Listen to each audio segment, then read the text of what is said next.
5:30, so we'll start with the Pledge of Allegiance.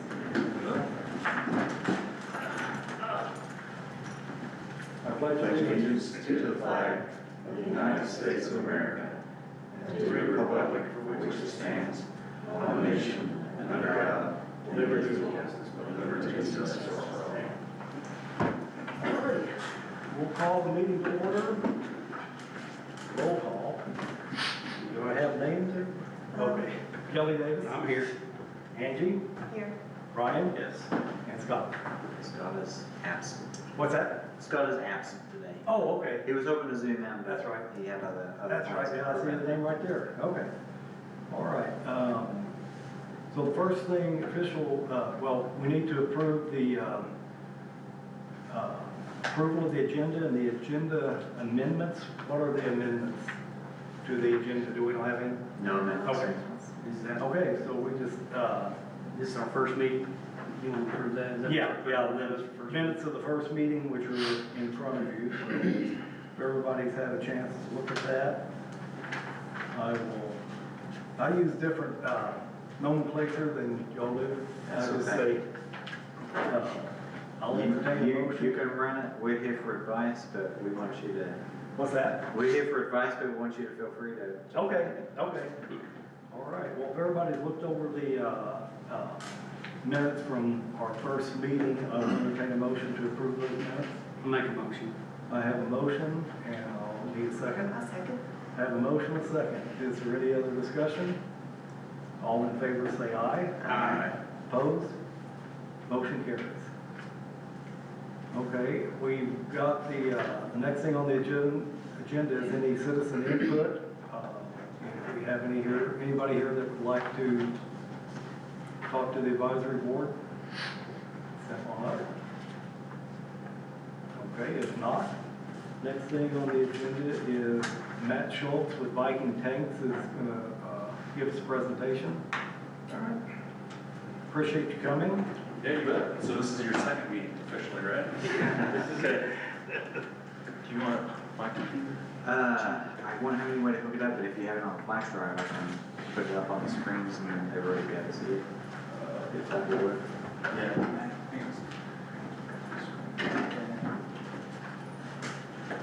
I don't have to turn around. No. The judge likes to move that screen on. Yeah. You can move it where you're from. Yeah, right. Thank you.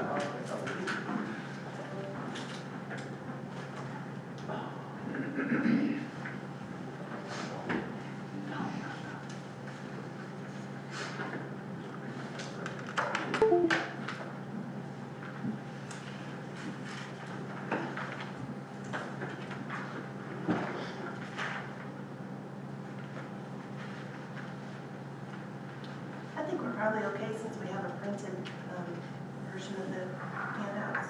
What's that? I think we're probably okay with the printed versions. Oh, you did give everybody the handouts? Yeah. Is it this one? Yeah. Okay. All right, sorry about that. Good. We'll just chase you. That's all right. And since you have it, I'm not gonna go line by line, obviously. And I want to keep this really informal. It's for you guys and information and questions and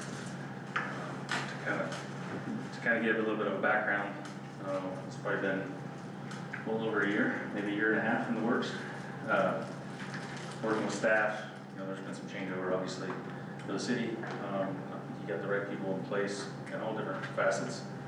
I was brought in originally to do an assessment of your towers and tanks. So I've actually climbed them all, finished up today on the Lego tank out there by the school and then the water ball across from the shop there. So I've got hundreds and hundreds of pictures, but I know you guys don't have all night to talk about your water towers, so kind of keep it condensed down. If you want any more information, obviously I can provide that to you. But just kind of skipping through the handout there. Again, my name is Matt Schultz, represent Viking Industrial Painting. And tonight I just wanted to kind of talk through who VIP is, Viking Industrial Painting. A little bit of the tank conditions, and then Trevor really wanted me to kind of talk with you about the benefits of a maintenance program and kind of how that would lay out. It's kind of a different way to take care of your assets. I know that you guys maybe have heard about that before. You know, it's a way to proactively take care of these things instead of waiting until they're in the shape that they are, and then having to deal with that reactively. So, we'll get to that in a second. The glamour shot pictures there. So, just some key people. You know, the first two guys there, they're the owners of Viking. The middle guy is our engineer. He's the guy that runs everything in the COO position. And Brandon handles like the sales department, so anything that we price, and he keeps us on track of hitting our quotas and our budgets, and kind of checking over like the last piece of the puzzle when I bring things to him for things that we're dealing with, when we're working with communities. He's kind of the final check, and then me, of course. I've been in water and wastewater industry my whole career. It's my 26th year as a certified operator, so it's not just a sales guy talking to you. It's somebody that's been hands-on, that's been in the trenches literally. I was operations compliance manager for the second largest rural water district, public water supply in the state of Iowa, for a good bit of time. Moved to Alabama for a short stint, was the utility director outside of Birmingham, subdivision down there, or suburb of Birmingham down there. And, you know, life happens, and my youngest daughter's getting married, and you know, she's expecting to have a family pretty quick. So my wife says, you know what, I think it's time to move back closer to the kids. So moved back to Missouri, and then now I'm just a tank guy, which is odd because, you know, in my past it was just one thing I did, and now this is all I do. So that next slide that you have, that's a slide that represents the family of companies. You know, Viking is the parent company. We're out of Omaha. We have sales guys in every state. I cover the whole state of Missouri. But our partnerships with our sister companies allow us to work nationwide. And the reason why I include this slide is because, you know, Tank Pro in particular, you know, they're in Alabama. They kind of slide up into the Viking territory. We use them, you know, if our crews are busy, you might see some of our family companies around doing work for Viking, but they represent Viking as well. And then just, you know, just kind of a little overall of what we did in 24 there. You know, obviously, we have all the credentials to work in the state. There's certain things that Missouri is a little different than other states that we work in, with prevailing wages and bonding and insurance and things. You know, the OSHA training that we have to have our guys put through. So, just little facts there. You know, 100,000 gallons of paint. That would fill the tank across from the public works shop twice. Just paint. That's how much paint we put on last year. About 360 tanks. Viking in particular, our sister companies. You know, we're all probably well in that same range, but this is just a Viking slide particularly. The next slide is just talking about some of the services that we provide. And in a nutshell, it's anything tank and tower related. You know, from renovations, you know, painting, taking care of the coatings, inspections, cleanings, mixing systems, if that's applicable. Logos, you know, that's a big one. We do a lot of custom logos. And there's two things that you're painting a tower that the community really cares about. It's the logo and the color of the tank. Most of them don't even know that there's paint on the inside of the tank or what it looks like, but you know, they key in on what they want to see. And I see that you have some school logos in town, so that might be something that we have to address if you want that on the tanks. And then obviously we take care of the engineering and permitting. Anything that we would need to take care of to do your project. And I'll skip through the core values, but one in particular means a lot to me: do the right thing always. And you know, sometimes these projects don't go like we hope. You know, be truthful with you. And I was telling Trevor, we're in Texas painting a tank, and it's a concrete tank, and we're using a product that they selected for us, and it didn't go so well. It didn't look good at all. And we actually went back and redid the, you know, $300,000 job. We redid it for them because it didn't look right. So you know, when we say core values, there's a reason why all these are on this slide, and they really mean a lot, and then it's what really drives our company, and it really kind of ties into the next slide, which is, you know, when we're asking our customers what went right, how do we do, this is what helps progress the company to make sure that we're living up to what we say we're gonna do. And we do that by, like an interview at the end of projects. So we have a lady that calls up and she's real diligent about making sure that she gets this taken care of, which is kind of, sometimes can be a little bit of a pain for operators to do. And then VIP Engineering, it's a standalone company that's included in the Viking family. Obviously, again, that's to take care of all the things. We don't want to be your engineer, we don't want to build your streets or anything like that, but when it comes to taking care of your tanks, we have the ability, you know, especially, you know, just as you drive by the tower out there by the school, there's a lot of cell stuff up on that tower. I was on it today, actually. There's a little bit of issues with the amount of weight that's on the handrail. So the balcony is the walkway, the handrail is there. It's there for me not to fall off the tank, not to hang cell phone stuff off of.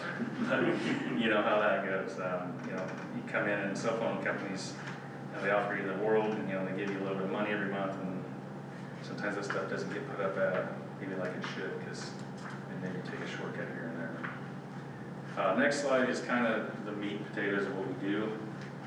We assess the tank, obviously, you know, again, hundreds of pictures, measurements, documentation. We dive into the coatings, what's currently on the tank, you know, what coating systems can work with what's on the tank. You know, when we talk about the exterior, you know, we're kind of in this rush to make sure we can overcoat, so put paint on top of paint. So, you know, as these things age out, you know, sun degrades, you know, rust and corrosion takes over, and then eventually the product just, you know, it's weathered out, it can't be overcoated any longer. But then there's also that balance of making sure, it's kind of like when you shingle your house, you can only put so many shingles on your house before you strip off and start fresh. So water towers are the same way, that the weight of those coatings will start to pull off in sheets. We've seen that before. Right out of bare steel. But on the inside, obviously, you know, when we talk about corrosion, we talk about steel loss on the inside of the tank. And the reason why we talk about steel loss is as rust, you know, it's a chemical reaction that the rust spore starts, and then it literally just will go in between the layers of carbon steel. Now, carbon steel is we mine it out of the ground and it wants to go back to the ground. So rust takes over and it wants to kind of fall apart. It's kind of, I talk a lot in analogies because that's when my mind works. So it's kind of like the rust on your fender. You see the little spot start to happen, and then all of a sudden you can poke it and poke your finger all the way through because the backside is rusted completely out, right? Same thing happens on the inside of the tank, especially because, you know, we're using chlorine. Chlorine's a good thing in the water. Chlorine's a gas, it always wants to go back to the gas. So we talk a lot about the head space of the tank, and that's above the water line up to the vent area. There's some pictures in here, you'll see that that's the real corrosive area, because, you know, how chlorine is, you know, it likes to eat away steel, especially when it gets down to it, so. Do you guys coat the tank on the inside? Do you put a coating on it? Yes, sir. I thought you did. Yes, sir. So, you know, not to get too far in the weeds, interior always blast to near white steel. There's a spec that we would supply. So near white steel, and we use zinc as a primer. It came from the automotive industry years and years ago. It's came over to the water industry, and it's when we talk about, you know, the layers of metal, we build everything out of, you know, gold and, you know, all the upper end, platinum, you know, that stuff doesn't rust and corrode, but, you know, we're down in carbon steel. Well, zinc is below carbon steel. So it'll give itself up if you have a rust spore, you know, start to get to that steel. It'll basically give itself away so that the rust stops there instead of drilling into the steel and making that rusted fender, right? And then we always strike coat out, because on the inside of a tank, we use epoxy, and epoxy likes to pull away as it cures out and shrinks. So we use a high solids, and we hand apply to all your weld seams, any sharp edges, bolts, nuts, you know, any of the handrails in the inside of the tank. And then there's two ways you can apply the final coat. You can two coat it, so you spray out at a lower millage, let that cure out, and then you come back and you put another coat on top. There's a recoat window, so sometimes depending on the time of year, we'll actually use a one coat system. It's a higher build, and it's a one application. You know, there again, it's a balance between doing the job essentially twice with labor rates versus doing it once with a little bit higher dollar paint. Yeah, they are coated, and the inside is very crucial. It's, you know, where we run into compliance issues from a sanitary standpoint. Again, the outside, depending on the coating, there's a way you can abrade with water to rough the surface up. You hand tool out any areas of corrosion, and then depending on, you know, in particular the tank out by the school, somebody sprayed that out with an acrylic product, so you're kind of stuck in that family. So then we would spray that out again. The other tank, Meadows tank, it's a little bit different situation. There's a lot of different coatings on top of that, and I think in the past the city's had somebody try to come out and clean that mold and mildew off the bottom of the bowl, because that way that tank is constructed, it sweats, and then, you know, those things that are in the atmosphere collect in there. And I think that the contractor that had come in actually started removing paint. And the reason why is there's so many coatings. It's kind of like that analogy of your house with the shingles, right? Yeah. So we're gonna be in a different product selection with that one. Tynamic paint is made in Kansas City, and it's cement spelled backwards. They used to use Portland in one of their early products, so. Tynamic is the lion's share of water and wastewater industry coating systems. So they have a product that's made for that tank, and it's an elastic primer. And basically, it creates another layer on top of the coatings. And as long as you have good margins, even as coatings try to pop away, it will stay adhered, and it makes a pocket. So it's a Band-Aid, if you will. Right. Or, you know, the alternative is the Bear Blast and start fresh. So it's kind of a budget deal, and the life expectancy of the next coating you want to put that on. So, and then you have 3 different systems. The water ball, I'm not sure that you're going to do much with it. There's talks of a new tank going up, but if you did, it's an aluminum coating. So it would be kind of like OSB sheeting. You know, it has that kind of structure because they press the particles of wood together.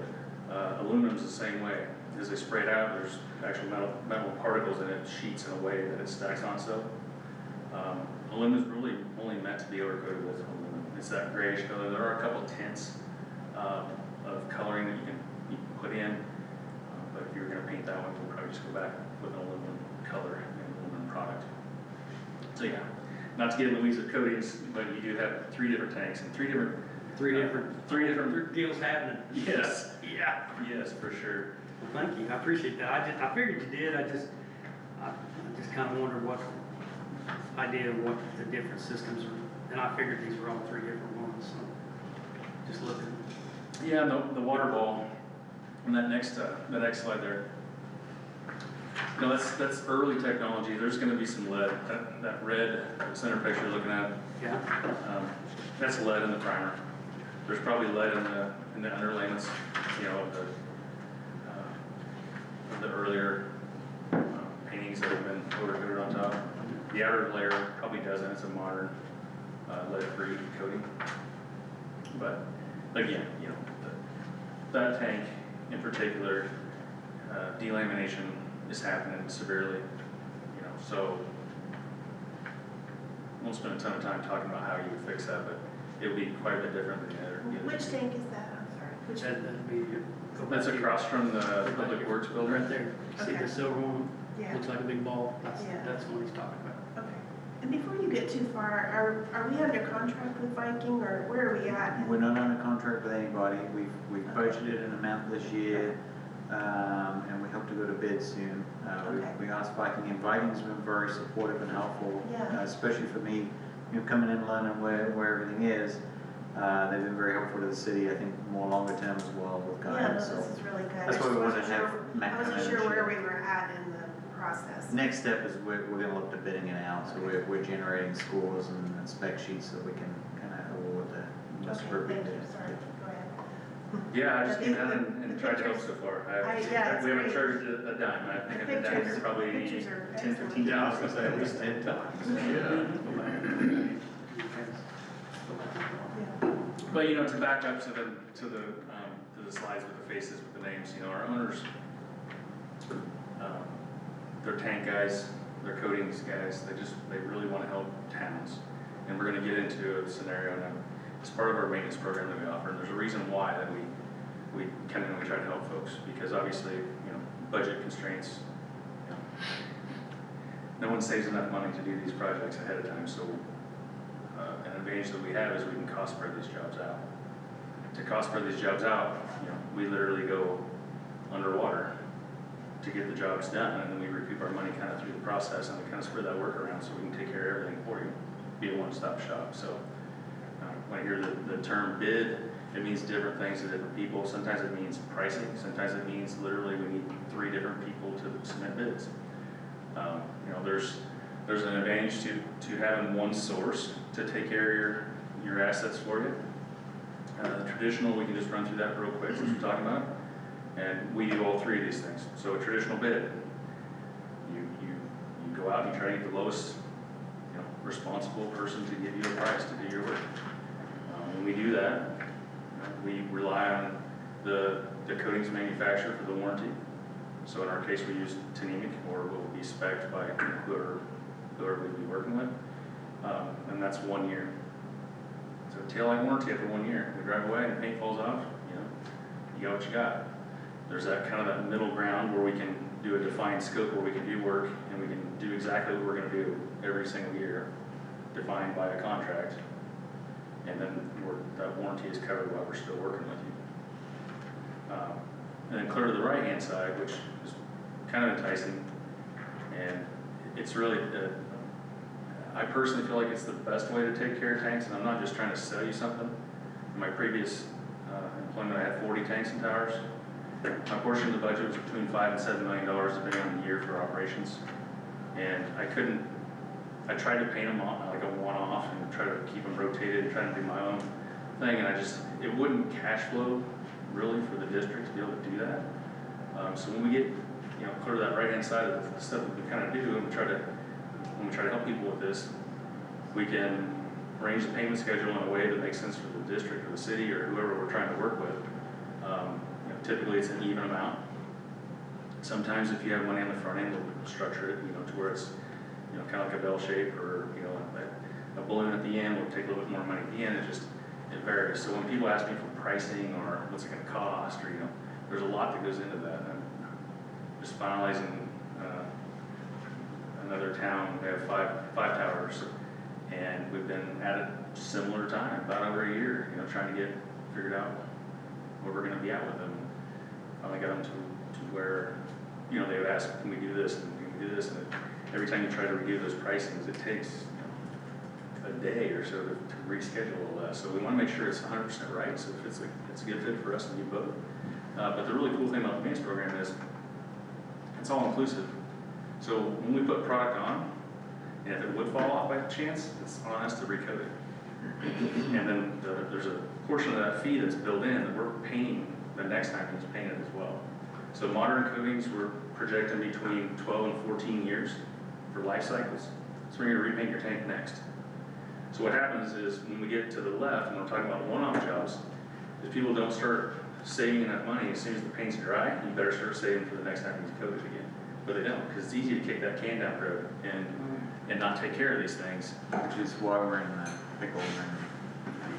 It's easy to do that. It sure is. My last municipality, we did a maintenance setup, kind of similar to this.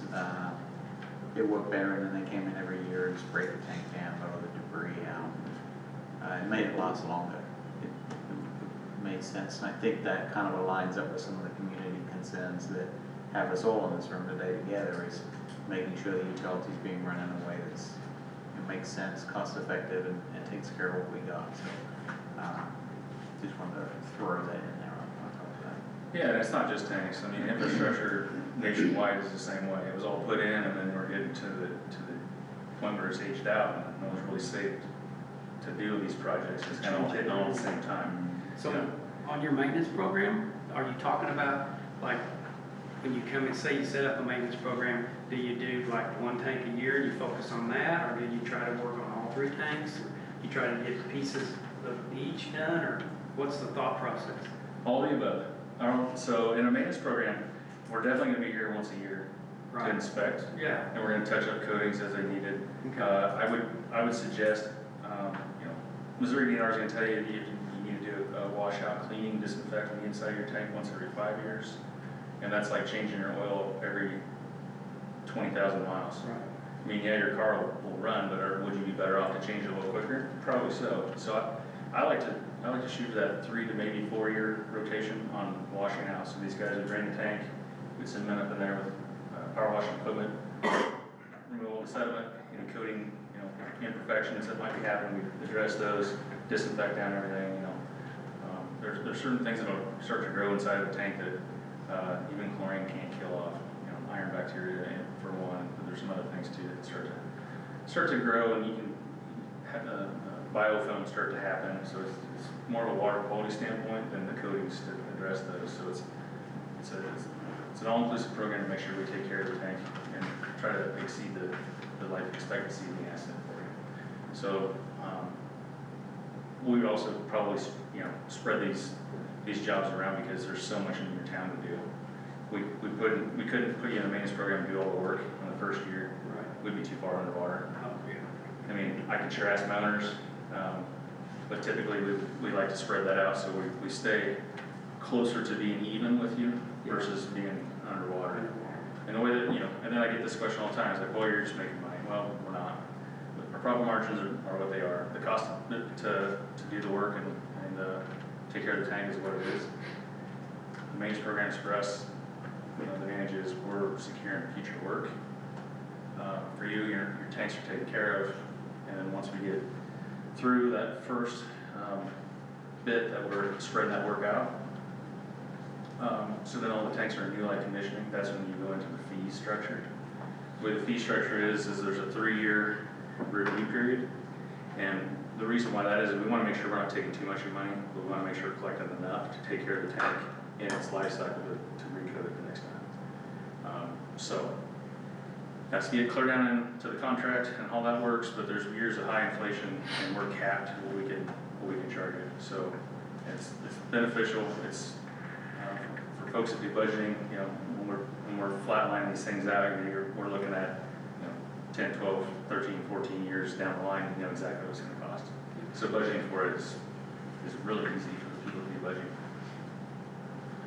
Do most cities or other groups choose the plan versus just kind of ad hoc paying for whatever they need? So last year would be an odd year for me in Missouri. I probably worked more maintenance programs than anybody else in the company. I found a lot of tanks that were in really dire straits, and some people just have the money and they just want to do the one-off. We are seeing, as an industry, if like Flynn Drilling for one, they're a Missouri contractor. They take our wells. They're offering a maintenance program where they spread out the workload.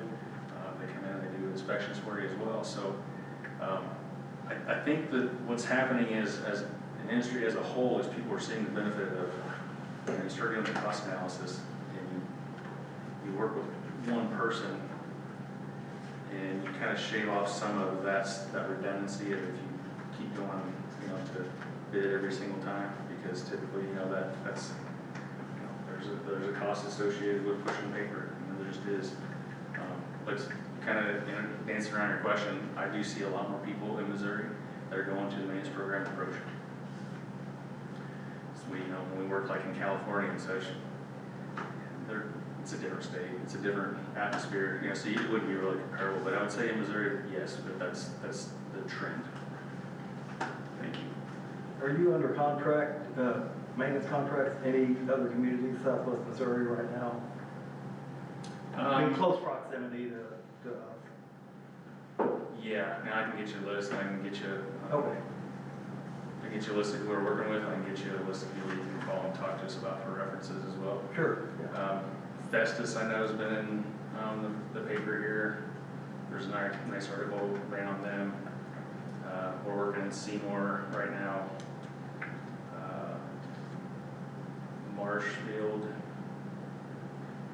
kind of put me on the spot, I can give you a list, I was telling Trevor, typically when I'm working with people, I've got a list of about 20 people who are going through the stages of these things, so, yeah, as they fall out, and we start working on the work, I can definitely get you, who we're working with.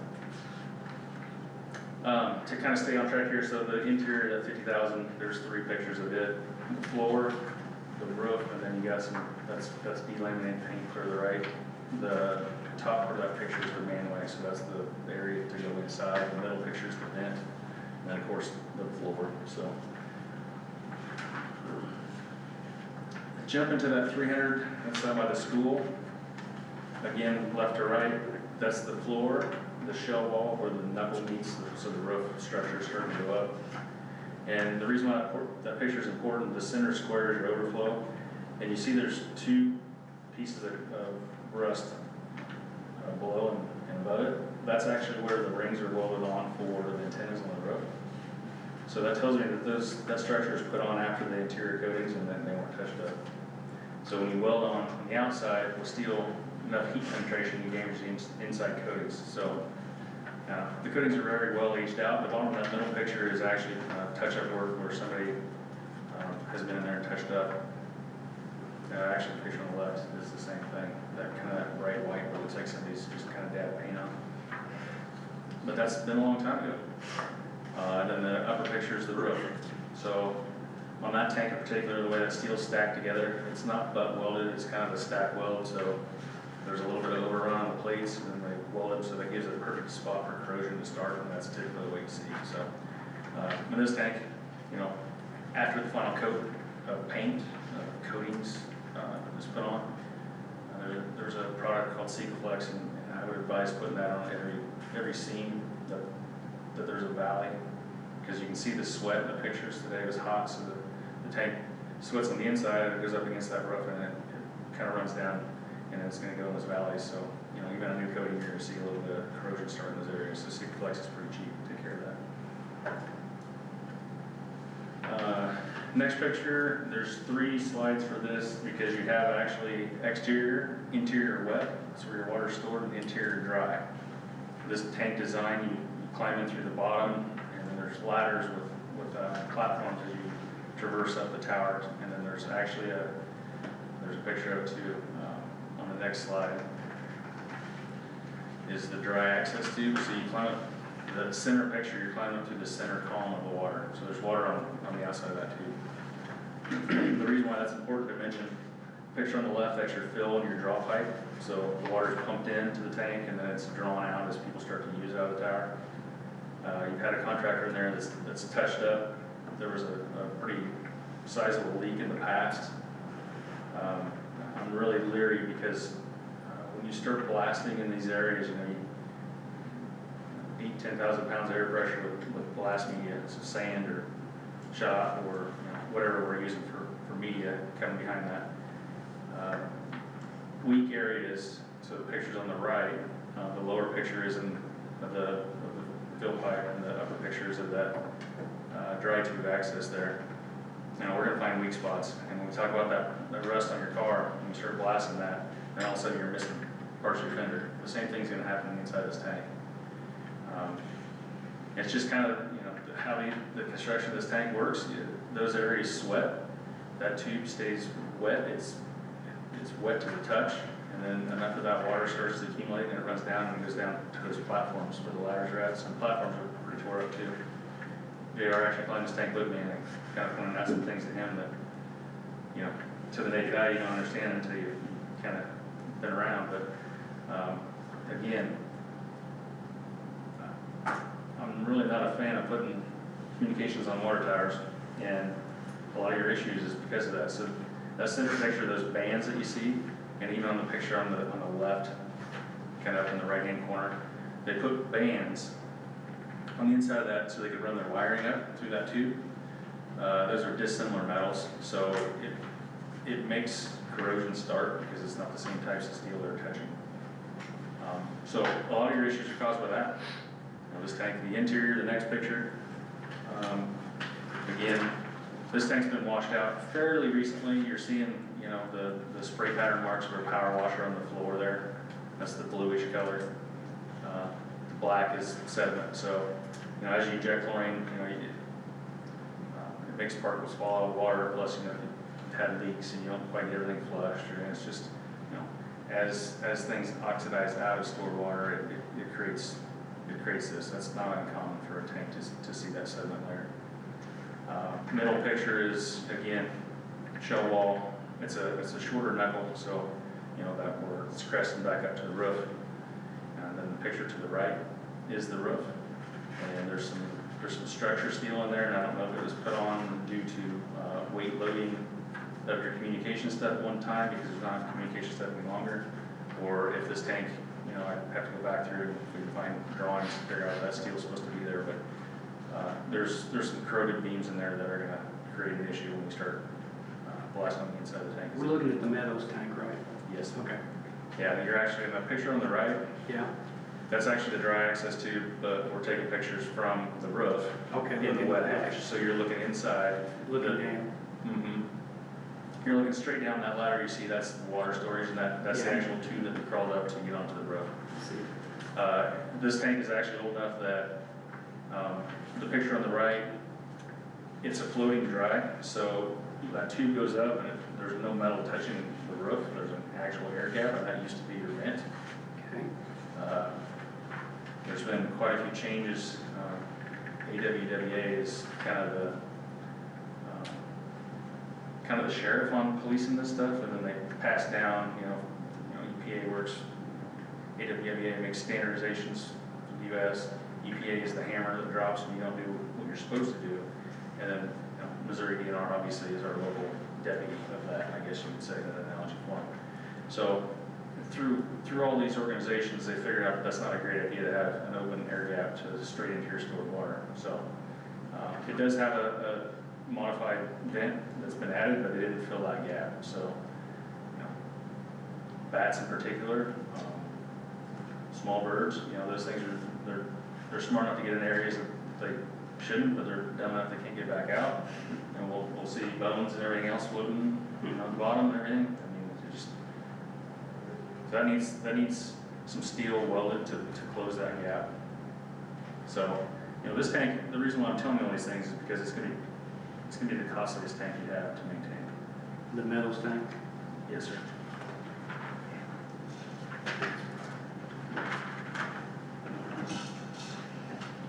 You know, it takes, it should be a little cheaper to paint because it's a lot of flat areas. Legged tanks typically cost more because there's just that much more surface area to take care of, and, you know, the labor to rig to paint. But, you know, this tank is, you definitely got your goodie out of it, it's time to fix it up. The thing is with steel, as long as you take care of it, it'll last forever. You know, sometimes we see a push to go to concrete tanks, and there's issues with concrete as well, but a lot of times people will ask, well, how much does it cost to build a new tank? Because this one's gonna cost so much to fix, and obviously, you know, scale down to the smaller tanks, it's easily enough to say $1 million per 100,000 gallons of stored water. You know, you get into bigger tanks, obviously, because efficiencies and such, that's probably a little off, and it's a little cheaper the bigger tank you build, but I doubt I'd be that far off to build new tanks for that price. Just with the foundations and just everything that goes into building a new structure. Trying to wrap up here.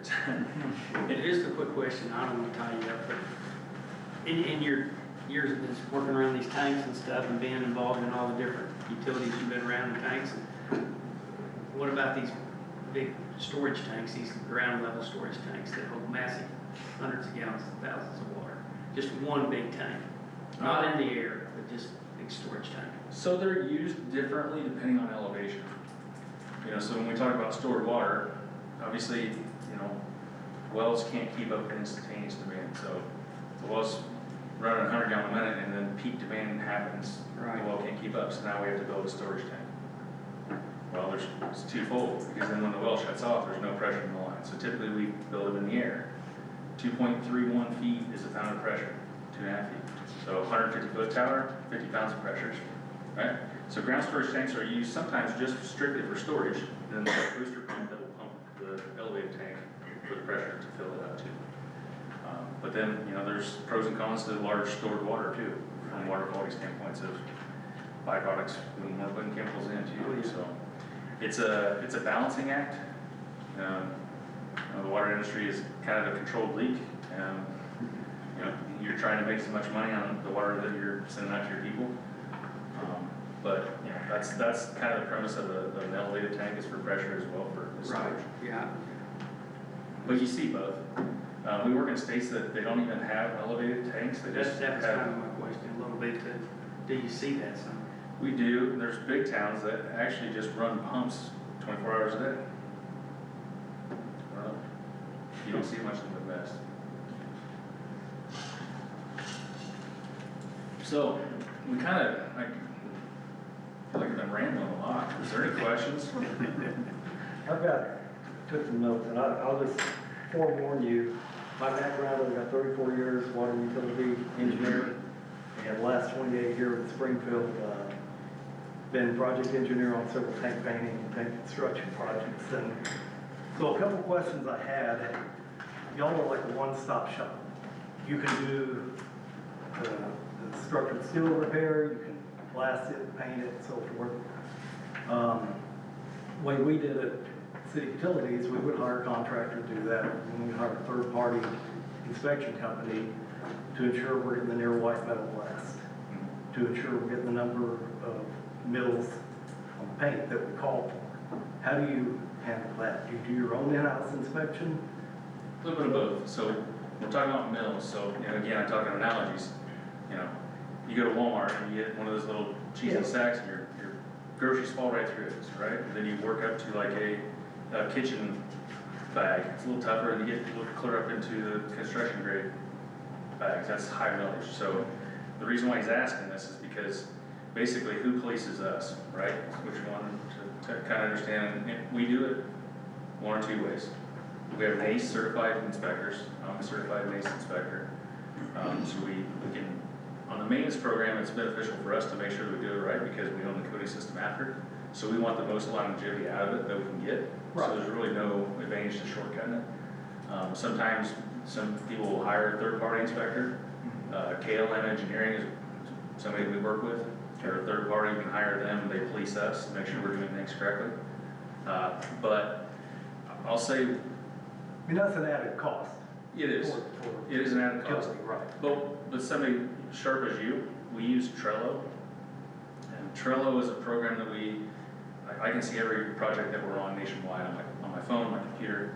And our guys are taking their millage test, the blast profile testing. So when you blast steel, the blast profile, there's peaks and valleys. And we want to make sure that there's enough of the coatings that have an area to stay on there, but not too much to where you're going to have metal sticking out inside the tank too. So there's so many of these things that happen, and then, you know, our guys are weather guys. They've got to do their checks of humidity, steel temps, barometric pressure, you know, wind speed, all the things that they have to track. That's part of it. And then also, you know, they're chemists because we're mixing paint. We're not just going to Lowe's or wherever and buying paint for that wall where you just paint it out and it dries. You know, there's an A and a B, so we want to stay on ratio. So there's sampling for staying on ratio. We work with Tenevix Labs, so we can send in samples throughout the project to make sure that we're doing things according to safety data sheets. But I would say that maybe there'd be a conversation that maybe you and I could have to show you Yeah. kind of how we're doing that, because you understand what Sure. we're talking about. But it's done either way. But you're right, there is an added cost. If you hire an engineer firm, Right. it's just, Okay, something else, now, you obviously, you work with tanks, you guys would come back, if we get under contract, you'd make recommendations on the tanks, and I've been to one tank, in it, but at Meadows, and, I don't think any of our tanks have cathodic protection. What's your recommendation on that? Because we typically put cathodic protection systems in when we would rehab a tank. are you using the bars, or are you actually using an electronic system that, you know? The floating type. Yeah, okay. We see those. Yeah. there are advantages and disadvantages of both. Right. Modern coatings, you know, especially when we're, if you know TNA products, we're up in the 21, 22 series. It's higher solids. Mhm. So 22 is 100% solids. There's really no reason to have cathodic because there's nothing for the coating to get away that Okay. that protection would Mhm. help the coating system stand up to. Okay. And I would assume that you would get with Trevor about system operation. You didn't mention anything about mixing systems. In my discussion with Trevor, I think the tanks probably cycle enough, you don't need them. I don't know how the winter usage goes here, but is that something you guys would look at to make a recommendation if you need a mixing system or not? We do, certainly, and depending on tank style, and you don't have one a standpipe, he's in the game, he understands what I'm saying, a standpipe, I think every standpipe needs a form of mixing. Right. So mixing is actually, it's either passive, so passive mixing as the tank is filling, which is what you guys, you have a high fill and a low drop, so you're putting water on the top of the tank, and as water's drawn, it's semi-mixing together. You know, there are other solutions with, there's an electric motor, PAX makes one, there's several different manufacturers that make it's kind of like a trolling motor, so you set it down in, and the early PAX design was a trolling motor, they set it in a tripod and it just spins, and you start, kind of like in your swimming pool, you have a bunch of kids and they're trying to make it go around and around and around, you know, you get that momentum going, and eventually it screws it up. You know, you are injecting chlorine, so there's an advantage there to have mixing systems. Right. And I don't know, you have to test methyl salicylic acids, or you byproduct samplings, or are you high on anything? No, we're actually pretty good on So, you know, we see people go to chloramines to kind of counteract that as well. You can put ammonia with chlorine and do some different things, but mixing systems, yeah, we do offer mixing systems, and we can sure look at that. Obviously, we don't want one if we don't need it. That's just it, yeah. Yeah, there are advantages. I don't see in these three tanks that I would rely on, you know, these guys' input from a standpoint of byproducts. Yeah. So when you store water and you inject chlorine in it, the compounds in the water interact with the chlorine, and there's issues that start to form different byproducts of that, and some of them can lead to cancer. So it's advantageous to make the best of stored water, the freshest. So if you have a large vessel and it's really little water, one way to mix it back together, because if you ever been on a boat in the middle of summer and you jump off the boat and your feet are cold, the same thing happens in the tank. There's layers of stratified water by temperature. And we're always putting cold water in, and cold water goes back out. So yeah, if it's something that we need to look at, yeah, we can sure recommend. Okay. Last thing, and I might have misunderstood you, but you had said after you recoat a tank, you're looking at 12 to 14 years to recoat it. The reality is, big of a utility as city utilities is, we would spec paint systems for 20 to 25 year life. In reality, we paint them at 30 to 35. So, I mean, just because of the cost and the operational problems you have, taking it out of service for 3 or 4 months while you're doing the project, are you seeing, I mean, the paints are great now. And, you know, I did a tank, I didn't do it, I was a project engineer out one of the ground steel tanks, painted in 1999, still has that coating, and here we are 26 years later, still looks pretty good. You know, I just think the 12 to 14 in an ideal world, but when it comes to budget dollars, that's gonna be an issue. Well, it's twofold. So that 12 to 14 would be kind of your lower end paint systems. If you're talking going clear up to, you know, Hydrofline in particular, Series 700 TMA paints, you know, I think we're buying it for over $400 a gallon, and we're their biggest customer, so we're getting the best rates we can. Well, that's what we did, just because Yeah. we didn't, you know, we're gonna do it right the first time. Now, it's not gonna be forever, but it's gonna buy us more time down the road. Yeah.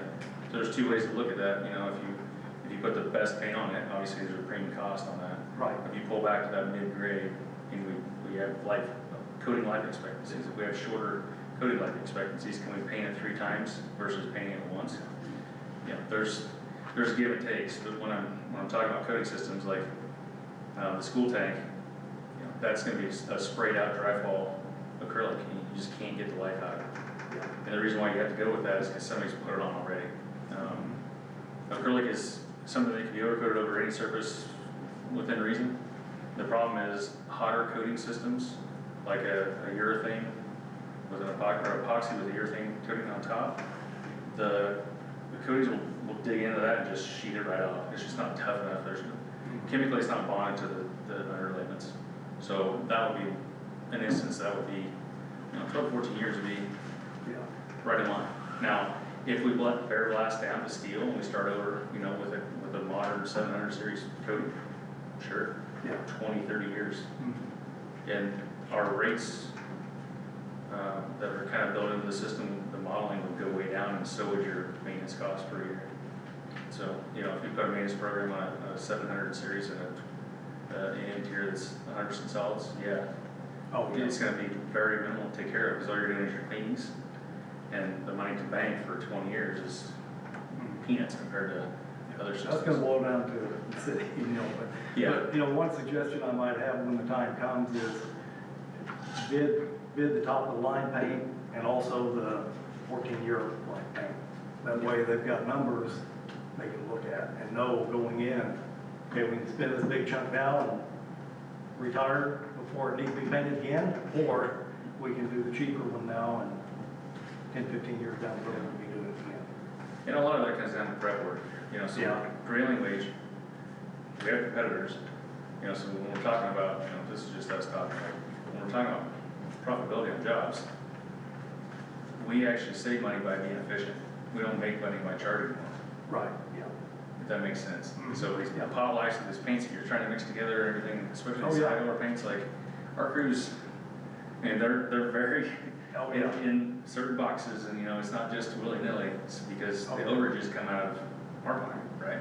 So there's a lot of things built into that makes the maintenance program work, and it takes a lot to get it defined to where we actually come to a pricing table. And you're right, we do need input from staff, Yeah. from Wes, and to figure out where we're heading, because to put on Series 700, you're gonna blast tanks clear down to bare steel and start fresh. Yeah. So that's a premium cost Mhm. for the prep work alone, let alone the paint you're putting on. So you're right, there's a give and take that needs looked at for sure. Right. Okay. All right, that's all I've got. I won't bug you anymore. I learned a lot about paint over the years, Yeah. And, yeah, you're right, prep work is key. Yeah, for sure. And it's interesting, I mean, you go through, the paint schools and the NACE classes, and, I'm still trying to keep up with my operator license and all the things, and, it's a lot that crosses over, and you're right, when you get into that realm, you start learning a lot about different things, but, I guess the bottom line is we wanna come with a program that's a fit for both parties. It's Sure. not just, this is the only one we offer, they're not cookie cutter. Mhm. Okay. Maintenance is a huge thing, no matter if you start brand new, and you maintain them new, they're gonna last new. If you kick your cans down the road, you're gonna get what you get. Same thing, I dealt with a long time out there at the fire department, and, we figure a pumper 25 years, but 15 years, it's time to be getting another one ready to go, that other one in reserve. Yeah. So, that's just kind of what you look at, maintenance is everything. My opinion on things is if you got the money to go better, you go better, and you fix that problem, and if you can't, then you budget it out to where we can build to get to the best, and then when we get there, then we maintain that. Yeah. And I thought, you make a lot of sense. Appreciate it. Yeah, it's not just, Yeah, it's a living thing to get down the road, oh, you know what I mean? it's Like, huge. but I put in this slide, and I'm trying to wrap this up, I know you're tired of hearing me talk, but, 2 key points, why a maintenance program works at any facet, at any coding system, at any tank and tower. Changes in community leadership or utility personnel. And this is a canned slide, this comes from our marketing department. This sound pretty good. And the next one, budget constraints. And those are 2 things that a maintenance program very well defines and addresses. We're gonna be taking care of doing all the reporting on our end to make sure you're compliant. We're also gonna be doing all the budgeting stuff, with with Weston, make sure that we're proactively taking care of the tanks and that they're taken care of for years and years to come. You know, and then in all cases, you know, people that I talk to once the programs are in place, you know, it's one less thing that they have to worry about, you know. You might hear a lot from citizens driving by, the tank that looks bad on the outside, but they don't know what it looks like on the inside. And a lot of people don't, and that's the part that we should really be focused in on. So, not have to worry about that. From these guys' standpoint, and one of them has his own eyes on, pretty rough, folks. And then just to highlight, and you can take this home and read it, I'm not gonna go over every one of them, but, you know, try to balance that funding, making sure that we can get the best usage out of our assets. The compliance is a big one for me, making sure we're not getting in trouble with DNR, EPA, and the regulatory bodies. And it really shifts that risk. And I jokingly say this every time, and people think I'm nuts, but, you know, you get somebody that's mad and they shoot a hole in your tank, you call us, we'll fix it. All emergencies are included, and it does happen. The steel, the high power especially, you know, sometimes it's intentional or unintentional. It's not that thick of steel. Graffiti's another one that happens, we take care of that. Just trying to think back through if anything I haven't gone over, you know. There's a lot more, you know, documentation that obviously would be exchanged, but this is just trying to get a mindset wrapped around it into the philosophy of taking care of things practically.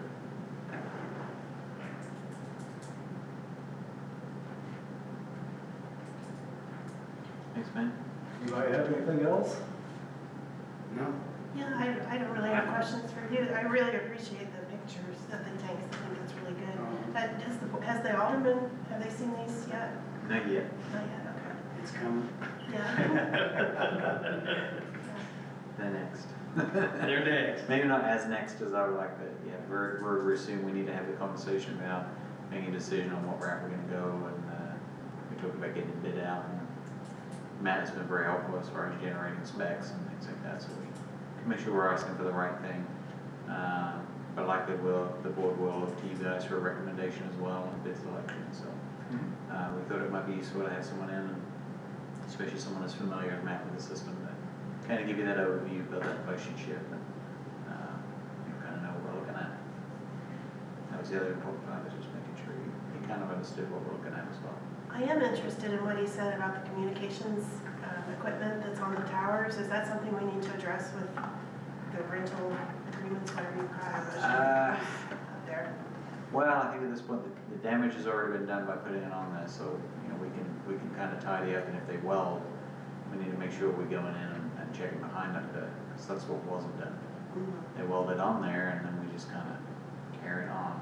I think there's benefit to having communication leases if they're used in an appropriate way, which I think would be along the lines of, cool, we're getting this monthly money for having this stuff, why don't we put it in the bank and save up to have the tank painted in 10 years or something, so. Again, it's nothing I would say is uniquely Willard. Cities around the world have all done the same thing. They've put in all this infrastructure and not really made a plan to take care of it in 40 years. So we're building the plan. Part of that can be, you know, how do we pull bits off we don't need? How do we get recommendations to, you know, T-Mobile? Hey, your stuff you put on the railing is going to pull the railing off, so you're probably going to need to come back and do something about that. And again, I think it's part of the maintenance plan. If we had someone regularly going up there with that knowledge and expertise, they can make those recommendations of, if you're gonna do this, this is the way you need to do it. When you set up those, and I guess they did at City Utilities, do we have communications? Oh, yeah. I thought we did. I would say at Glintstone, when we Yeah, repainted let's it, go, that whole tank. You see we them took a lot- everything a off. lot of tower down And there. then we were involved with the communications companies before it was recoded, Right. what they could and couldn't do. And that, you know, I don't know if we can wait that long. Well, yeah. We would do this thing before we have to take some corrective measures. Yeah, I just didn't know what kind of a contract you guys have been able to, there's no communications out on the meadows anymore, is there? No, It it's everything on the it don't have anything out there, so it's just the original tower and then the school tower. The original is just like across from their office, there's nothing up there. Yeah. Nothing up there no more, is that gone too? So, you know, I don't want to put that in a bad light, you know, Oh, no, communications I'm on just towers, saying. it happens, it's beneficial to the city, they typically Well, go sure, into it's money a revenue. 30-year lease agreement. The thing is, if there's no one, you know, watching how they're installing this stuff. And there is teeth in our maintenance program that exclusively says that we're gonna look at that. Our structural engineer is gonna look at that to make sure everything's properly mounted. Sure. And as new things come on, we wanna be involved because it makes it more difficult for us to work around. So, Well, it should be laid out in an agreement with the city and, hey, look, we're okay with this, but this is what we're gonna expect. We're gonna expect this done right. We're gonna expect that if there's damage and your equipment is causing that damage, you guys are gonna get your tails out here and get it corrected. The tone on this is probably quite good, because the leases came up for renewal since I've been here, so that we've put clauses in there. Good. That, hey, we're gonna be painting these towers at some point, you're gonna move all your stuff off and shove it over in this location, and then that's where a team like Matt can come in and say, Good. okay, as you're putting it back up, and to be fair, I mean, they've submitted engineering that we've had a chance to look at, but the damage has already been done. So Oh, we're gonna sure, take care of the towers, we absolutely, wanna make yeah. sure when we go back, we're going back in a good way. I think that's a valid point, Sure. and something I think Viking could definitely help us with when the For time sure. comes. Some to benefit you as a city taking that on and them having their equipment here, but it's a mutual agreement that, you know, it's just like anything. If you got a warranty or you're gonna back something up, have it there with you where you can go back and get it. My plan is, once we get to that point, you know, that revenue stream needs to be more of a savings stream that Yeah, we're and gonna that's a pay great for idea. future That's even maintenance better. on these things. Absolutely, I agree 100%. is there any local communication stuff, any police department or fire department stuff up on that tank, you know? It's all, Is there some- It's all cell phone, isn't it? Okay. Yeah.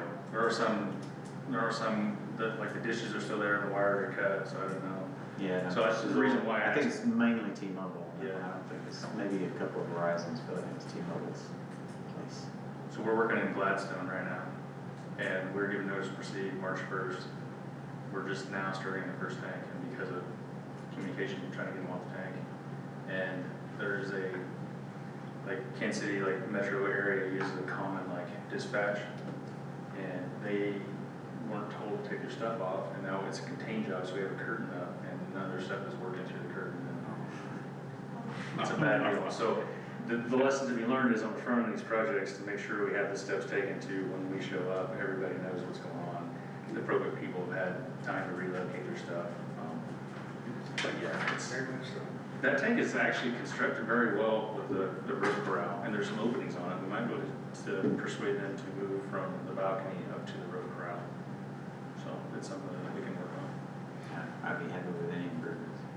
It'd be kind of nice to take it down at some point, but then you look at it and think, I look kind of bald then. No offense, but it just look awfully strange. Man, he threw some darts at both of you guys. Sorry, I didn't think about the terminology, but you know, I got a little bit of that. you see pictures of Willard online, and it's always, they always seem to like that tower, and they always seem to have the little crown on there, and you just think, well, that'd be kind of weird, you start seeing it, it's got no crown up there. Yeah. It's no wonder.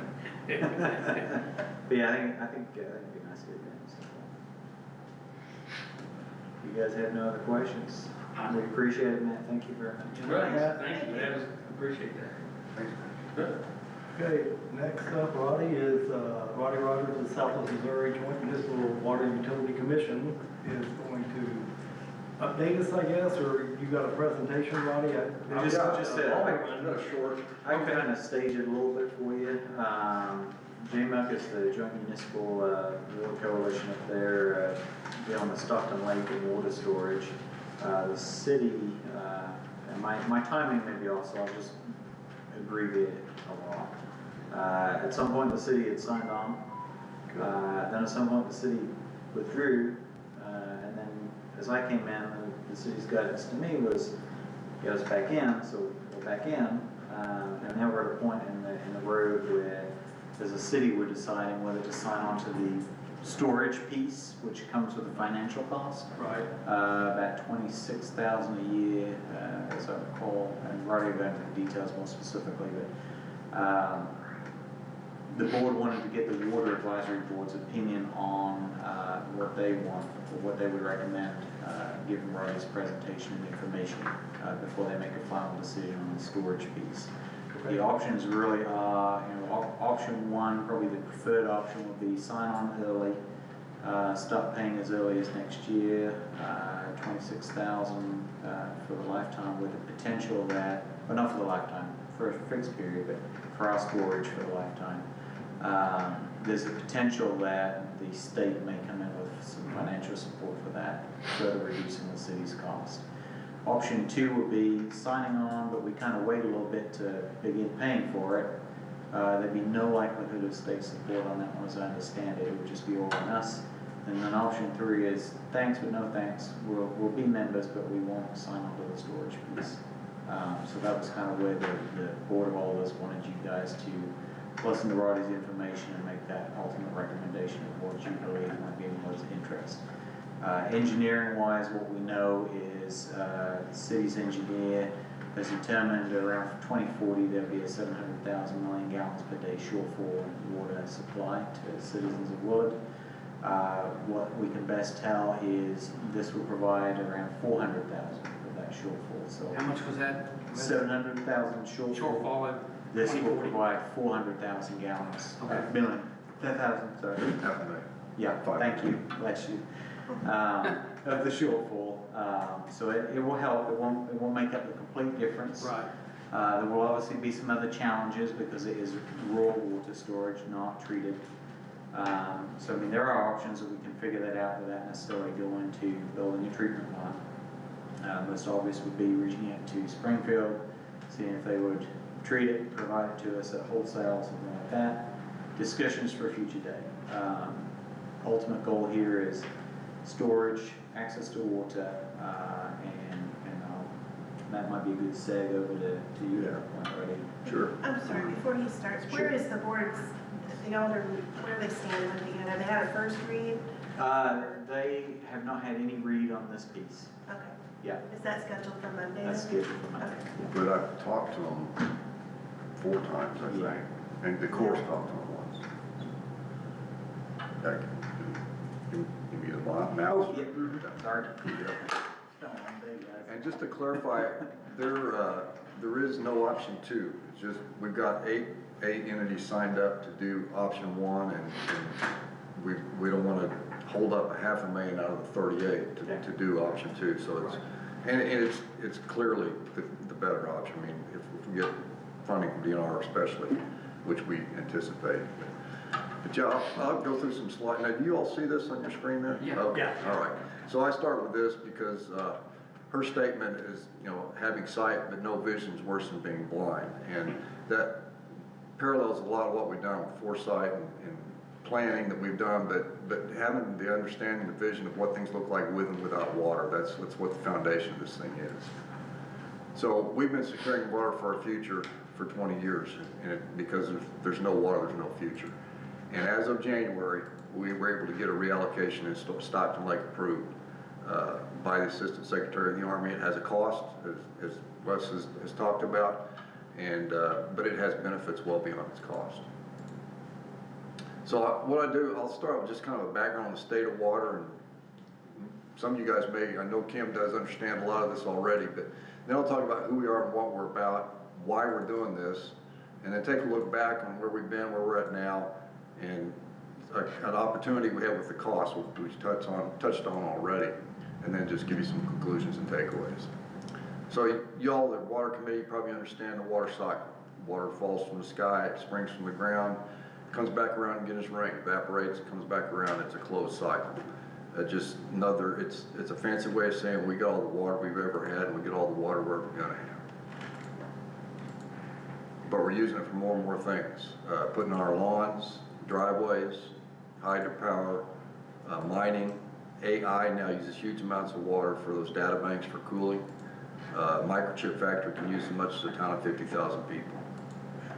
Benjamin Franklin said we know the worth of water when the well runs dry, and most of us probably have never experienced that. We're more attuned to this hydrogeological cycle where we're apathetic towards water until we can't water our lawns, and then it rains, we go back into apathy. And what we can't do as any of us is get in that drought situation where there's no rain in that panic mode. Overall, water demand is going to increase 55% by 2050. That includes a 400% increase in commercial, industrial, manufacturing water demand. And we're headed towards a national water infrastructure. We got it with highways, we got it with our power system, we got it with oil pipelines. Waters remain local because the sources are local. Water quality parameters are different in different places, but that's changing. There's going to be a national water infrastructure at some point. We got an opportunity to be a hub for that. And studies have been showing for the last 10 years that people are moving from where water isn't to where water is, and we need to be prepared for that. The cost of water works against us. Y'all worked at the utilities, understand that you don't make much money on water compared to the other things we spend every day on ketchup and gas, internet for a day. A gallon of dirt is 17 cents. You can get 20 gallons of water from your faucet for 15 cents. It's over 20 times less expensive than dirt. And we all just take it for granted. But that's changing. It's now becoming lucrative to steal water everywhere. In Mexico, they regularly spend more time on water theft than they do on water quality. They've been held hostage. They've had rocks thrown at them. They go out in convoys of cars. State park reservoirs in some places are being decimated from theft, and farmers are going bankrupt from it. Here, the illegal cannabis industry steals hundreds of millions of gallons every year. They get issued fines, but they can make enough in a few weeks to pay a lifetime worth of fines. So all that to say that water has a street value. But it's not just an illicit street value, it has a Wall Street value. There are firms on Wall Street right now buying up land in Arizona, California, Colorado, Nevada, New Mexico, and Texas. Not for agriculture and not for development, but for the water rights. And they say that water is $1 trillion market opportunity, and it'll be the resource that defines this century, just like oil did the last one. And most of our communities, just like you all, are on groundwater. And you can Google any news outlet you want on groundwater, and you're going to see the same thing, that the levels are sinking, aquifers are shrinking, we're running out, and we're using up like there's no tomorrow. In Arizona, they've continued to drill wells for a long time. Their water levels have dropped 150, 200 feet. They're hauling buckets of water into their homes to wash their dishes and flush their stools. Their DNR director, deputy director, says if you want to develop in Pinal County, which is a Phoenix area, that's over with. You got to bring your own non-groundwater supplies. We can't put our heads in the sand. So you probably think, well, that's Arizona. It's out in the desert, a long ways from here. Right next door here in Kansas, the Ogallala Aquifer used to be seen as an infinite source of water. It's going to be depleted in 10 to 15 years. That's nothing with water. And this is a farmer that says, I don't see how we can be so lacking in courage to do what we need to do, and we see this happening. And to bring it home, last year the Department of Energy did a groundwater study, the most extensive to date on groundwater withdrawals. They looked at 235 basins worldwide, 900 scenarios, and highlighted 21 that had already peaked. And they highlighted 2 in the United States. Peak meaning they're having water taken out faster than it can replenish itself in that aquifer. And the first one they highlighted in the United States was not surprising, it was California. The second one was Missouri. You might wonder why we plan out to 2060. That's a very reasonable time frame for water planning.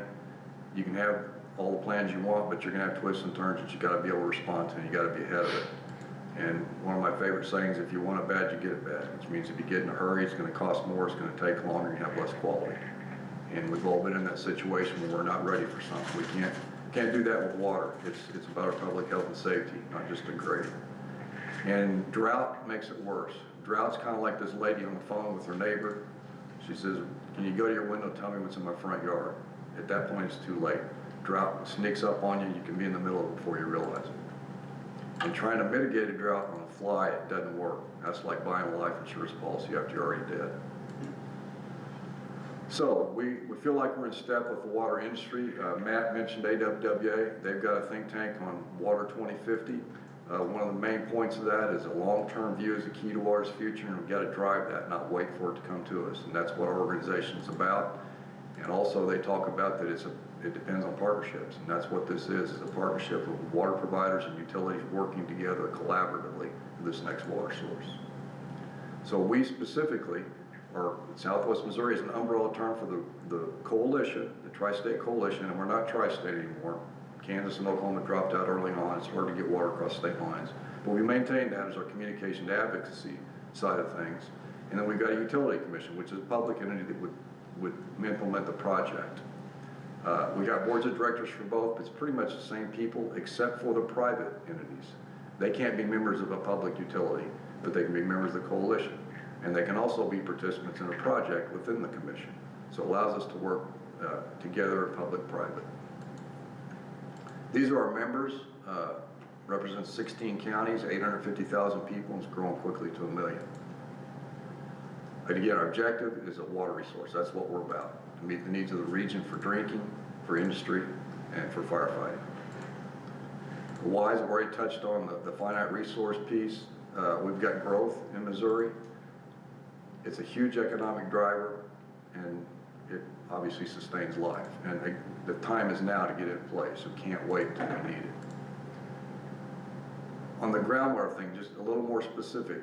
It's being withdrawn faster to be replenished. Like your bank account, you get paid every week or two, but you make withdrawals and pay bills every day. And it rains once in a while, but we use water 24/7, 365 days a year. And in Missouri, any landowner can drill a well. And when you get those wells beside each other, you get these overlapping cones of depression, and that's when you start mining the water that I was talking about a minute ago. And drought just makes that worse. So that's where this whole thing started. This groundwater is not a reliable long-term source. I know most of our communities are on it. It's going to be okay for a while, but not long-term. I mentioned growth. If you look at the growth in Missouri, it's in those blue counties. It's pretty much the southwest portion. We're one of the fastest growing regions in the nation. We've got 4 of the fastest growing cities in Missouri. And I mentioned it being an economic driver. If you were to shut down water in the United States for one day, it would cost our business and our economies $43.5 billion. So water is money. And it takes water for everything, from pizzas, t-shirts, cell phones, cars. It all takes water. So water is also jobs. And you can see that in a lot of big cities, not developing cities. I'm talking progressive cities that are facing day zero with respect to water. So can it happen here? Well, it can, but we're staying ahead of it. This is our precipitation data for the last 100 years. Just simply rainfall. Orange is dry periods, green is wet. You can see it's a pretty solid trend back and forth. But look at the last 25, 30 years. It's been really wet. We're due for another drought, and it could be a long one. So a lot of things there that could be problems, but they're not, because we've got a solution. And this is what we've been doing to address it. And this isn't intended for you to read, but it's to show the magnitude. We started this thing, like I said, with groundwater studies and water studies, and led us to a request from the Corps for reallocation. That was a 20-year plus process. As of January, we got that approved. Now we need to implement it. And that's the first step, is to get that contract in place. So the takeaway here, it's not a 5 or 10-year project. This is a decades-long effort. And I won't get too far in the weeds, but just to break it, you probably think, how in the world can it take that long? The groundwater study was the start. We formed the coalition. Then we did some studies on what water is available, including groundwater, and building new lakes and existing lakes. And that led us to the request from the Corps in 2007. We did some more studies in cooperation with the Corps, formed our organization, and did some bylaws, updated our request because people change. And it was 2014 when the Corps got fully funded to do studies to see what answer they could give us. So that was 7 years. And we updated our request again and did our own cost study on what the magnitude of the project was. These are the 16 counties that were covered in the studies.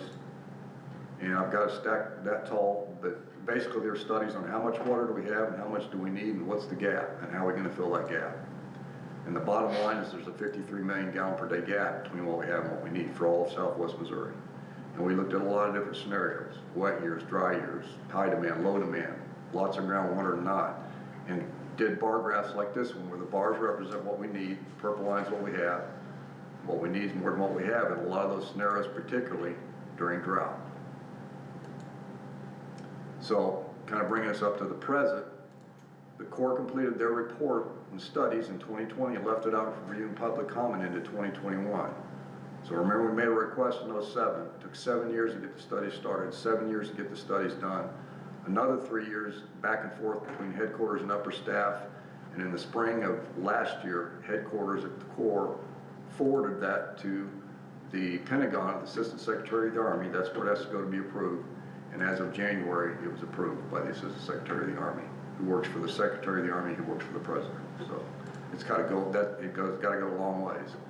And now we're negotiating, getting those contracts in place. There's really not a lot left to negotiate. They're pretty well set, but we got to get those in place. And there's a lot of, we've got different entities, and then execute them, and then we get and begin to pay for the storage. So there's a lot of legal things to do, and that's all the first step. You don't build anything, we're getting you something to put in that tank, and you don't need a tank if you don't have water, and you don't need the infrastructure here if you don't have water.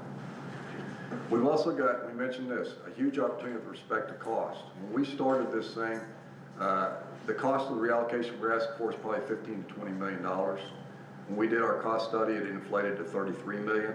That's about $1.6 million annually. And then there's some O&M. It's now inflated, it's pushing $50 million for the water. That's about 2.7 a year. But over the last couple of years, we were able to get some legislation that's going to allow us to pay for this at 2010 pricing. That's 27 million instead of 50. That's 40% discount. It's never going to be any cheaper, and it's cheaper than it's been any time in the last 15 years. This is an extraordinary opportunity for us to get this water at a really good price. So here's where we're at. We need to get these contracts, and Wes talked about these a little bit. A contract for water storage, that would be between the Utility Commission and the Corps of Engineers. Then there would be a pass-through contract between Southwest Missouri Water and each of our entities. And you can see there's 9 here that are looking at it. 8 of them have pretty much approved it, and you all are considering it. So there's all those pass-through contracts. They're permanent. It's for something called acre feet, 90,000 acre feet of storage, and it'll yield 39 MGD. Remember, our gap was 53, so that's about 70% of our gap for that $27 million.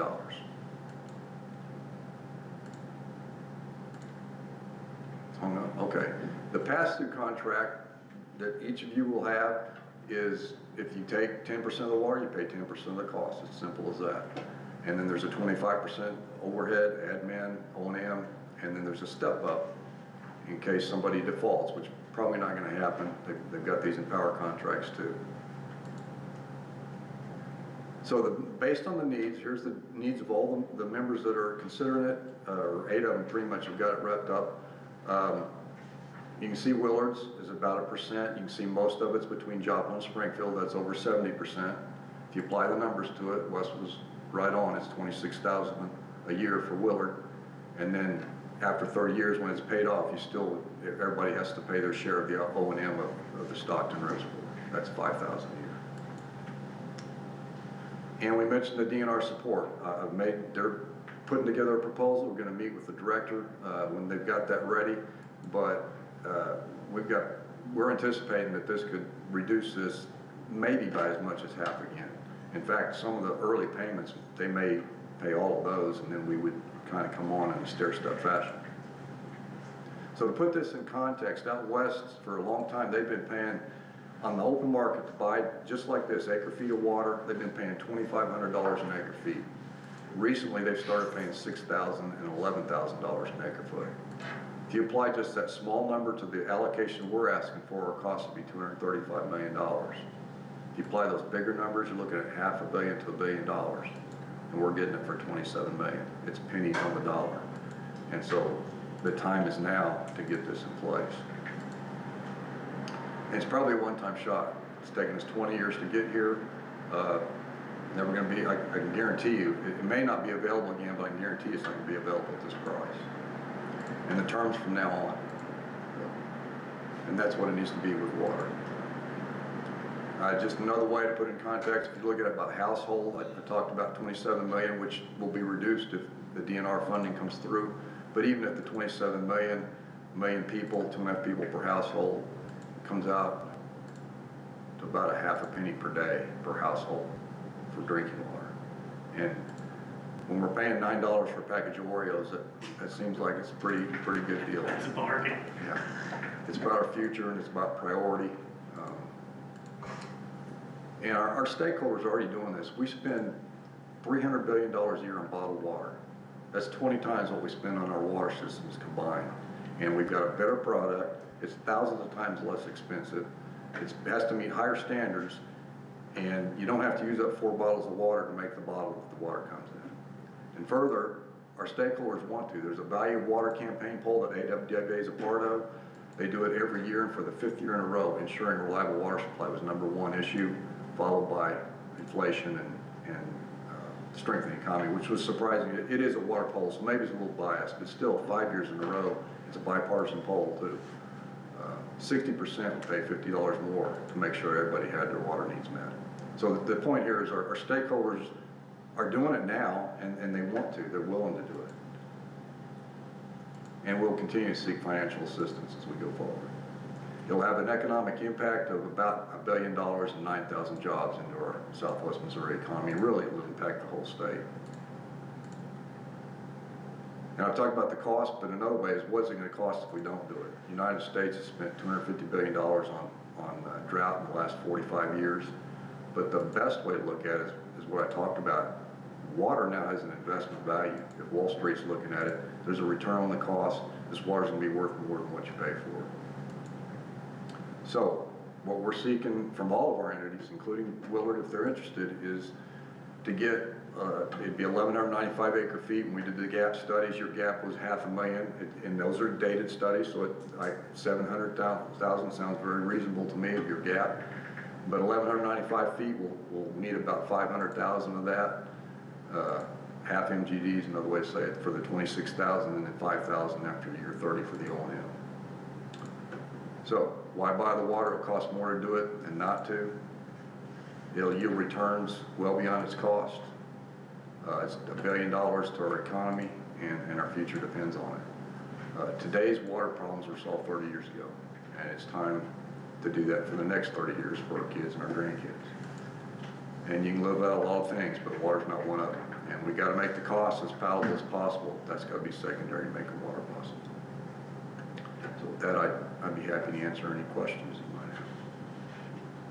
So, Roddy, when that one slide where it showed Willard was like 0.5 or whatever, and then that back it turned into how many gallons? That 0.5 is half, it's at 0.5, 500,000 gallons a day is your gap. It is our gap. Yeah, well, now it's 700,000, so Okay. 500,000 is 500,000. Okay. That's kind of what I was thinking. Which makes sense. Those studies are dated. That's part of this whole problem. We did our studies, and it takes so long that by the time we get it approved, you've got to update your studies. So I've already got a request in for Table Rock and Pomme de Terre to meet the rest of our gap need and to update that gap. But I mean, if you take 500,000, that's going to meet 5/7 of your needs. One thing I'd like to share local experience. One of the first jobs I had was we had a computer model that simulated the well drawdown in Southwest Missouri prepared by the USGS. I don't know if you remember that, Rodney. Yep. The planning department, we would run that. And it's a real thing. And here's how real it is. We had a well at our Blackman plant. It was well 13. We'd run it when Fellows and McDaniel Lake would get low. Those are primary surface water. And the result of that, in drought conditions, we were drying up neighbors' wells. Not good public relations. So guess what happened? Well 13 got abandoned. Same thing out at McDaniel Lake. We had 5 wells around the lake. When that lake would get low, we would turn those wells on, pump water in the lake, fill it up. Guess what? Dried up wells around that area, those wells are abandoned. To this day, we abandoned 2 other wells in water systems we took over, so there's 2 wells left in city utility system, one at Fulbright and one that's basically Kansas and Republic. But both those wells, if you think about Kansas Avenue and Republic Road, there's a water system in place for all those houses. And it's a small well. There's no wells there we're drying up. And the one at Fulbright, we're miles and miles away from any wells that we would affect. That's why they're kept. And I know it's in Willard's long-range plan. We got to get another well.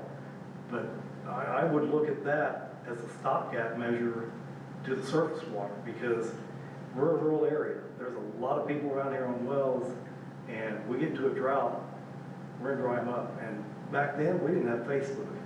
So you think, you think we had a newspaper, but not everybody read the newspaper. You'll get killed on Facebook, and you'll end up abandoning your investment in a well potentially. It's like Because of the 5 public straws in a perception. milkshake. Yeah. I mean, it's to me, I mean, I think you gotta know how I'm gonna feel about what we should recommend, but I just wanted to share that personal experience because that happened and it, not only here does it happen, it happens all over the country because of the Well, let me, groundwater. also, there will be infrastructure that we need to deliver this to Right. all of Southwest, and that's a big ticket item. Yeah. But it's solvable with money. Not having water, it doesn't matter how much money you have. That's right. You can't solve it. But there will be infrastructure in the future that everybody has to take part in. And that's a lot of money, but you gotta have water. I mean, I've given the analogy before that some people are afraid we can't afford the infrastructure. Well, you don't not buy food because you're afraid you can't afford a stove and refrigerator. You gotta have Yeah. food, so. Mhm. But, again, that's the other thing I was gonna say is, if you commit to the water, it does not mean you commit to the infrastructure. You can, I mean, you still got your water rights, and that's part of this organization. You can sell it back and forth to other members. What is the reluctance, or is there a reluctance on the board's part for participating in this? I know you've been here, you said four times presenting to the board, so obviously there's been some concerns or Different some people too, hesitation. yeah. There's- Yeah, I can't really speak to what happened before me. There was a commitment by the board to make sure we got back in with J-Muck, and Roddy was very helpful in just making that a smooth process. I don't think there's a reluctance per se. I think in recognition that we now have a water advisory board, they wanted to make sure you guys had an opportunity for input, questions, feedback, and ultimately deliver what you believed was the best recommendation based on your understanding, and that will carry weight with their ultimate decision on Monday. I do know that looking, speaking, if I were a board of aldermen, an alderman, and you're talking about something that doesn't affect the city for maybe 35 years, it's kind of hard to commit to spending that kind of money now. But to me, and I have heard your presentation a few times, I think it's worthwhile, and it would be very short-sighted to not do that. And at some point, our kids, our grandkids, future people living in Willard are going to say, why in the world did they not take part in this when they had the opportunity? And we all know that actually 35 years is not very long at all. No. It's a blink of an eye. Yeah. And so, if there were any specific questions that the board has expressed, it would be nice if we could address those, but I guess. As I say, it was just really for those reasons. Yeah. I think they didn't express concerns, they didn't express positivity, negativity, other than just wanting to make sure you guys had an opportunity. From a budgetary perspective, it's a negligible part of the budget, and I don't think, if we were to reduce it to a rate percentage increase, it would be negligible on a percentage basis as well. It's a very small amount of money to really ensure, as you say, our future, or our kids' future, grandkids' future. And to Roddy's point, without that insurance, we can spend all the money we can get our hands on, and it's not going to make much of a difference if the water's not there anymore. We do have a plan to punch another well. It is in the rate structure that's already been approved. But it's an interesting perspective I've never heard. Something other people drive would not be a very popular decision. I don't disagree that we should drill another well, but we need to go into it knowing what potential could happen. Yep. Should we get in a prolonged drought? We studied that all the time at CU, and Roddy's right. We're due for another drought. Yeah. Oh, yeah. And It's a small, and this is just my personal opinion, it's a very small, it's like buying insurance. It's a Exactly. small insurance against a big problem. Do we have all the answers today to tell Willard of 40 years, 20 years down the road, here's how you solve it? No. Technology changes all the time. Could there be some system that we can put in at the side of town and pump this raw water in and magically create fresh water out of it? Maybe. We don't know, but it gives them that opportunity to make those decisions with what they have at the time for really very little, I think, how far back now. Yeah, and you're right, it's hard to get people to pay for something that's way out there in the future, but somebody did it for us. Yeah, that's right. Today's water problems were solved 30 years ago. If somebody wasn't looking forward in this situation, if they want to look at it as an economic development, you're not gonna go anywhere if you don't have a good water source. And I go back to saying what we talk about, of course, we're all utility people, but I go back to telling you that if we had to put that pipeline out there coming out of Stockton and brought that to Springfield, the growth you see in Springfield would be struggling today. Because there is, if you go down and look down Division Street at the jail and the new buildings that are popping out of there, those are all pulling millions of gallons of water. And we're looking at water for our community just to take care of our community, such as others. So this is a no-brainer to me. Well, a lot of our areas have felt that way. Going back to your I question mean, on. that's where I'd be going exactly what. On the flip side, I mean, even the greatest cynic, it's an investment. If we decide we don't need it, we can sell it. There it is. There's people who will There it take is. it now. Yeah, But your question about I'm not sure if there was a reluctance, but I remember the first time I came, I think they thought, yeah, I was selling this, but I don't make any more or less if you sign or don't sign. right. It's an opportunity, and I think they also had the Corps come in. I'm not sure that they, you know, they don't know who I am coming in on this thing, so I think they're, and maybe in some of your past history, they're being careful, I don't know, but. And this isn't a new concept. There was that big project Northwest Arkansas. Oh, yeah. 10, 15 years ago. That's I mean, right, that water pipeline. Yeah. Well, and this is, the whole water industry is going, there's so many small systems and dealing with cybersecurity and staffing and PFAS and tanks and all that stuff, for everybody to work together is Yeah. it's a strategic approach so that everybody's not having to do everything. Well, and Roddy, you brought up infrastructure, so let's stop and look at who's closer to Stockton sitting here today versus Ozark or Nixon. Yeah. If you gotta build infrastructure, and And you're, Joplin and then Joplin, everybody else, you're setting from here to cross country as the crow flies to where the base of the water sets.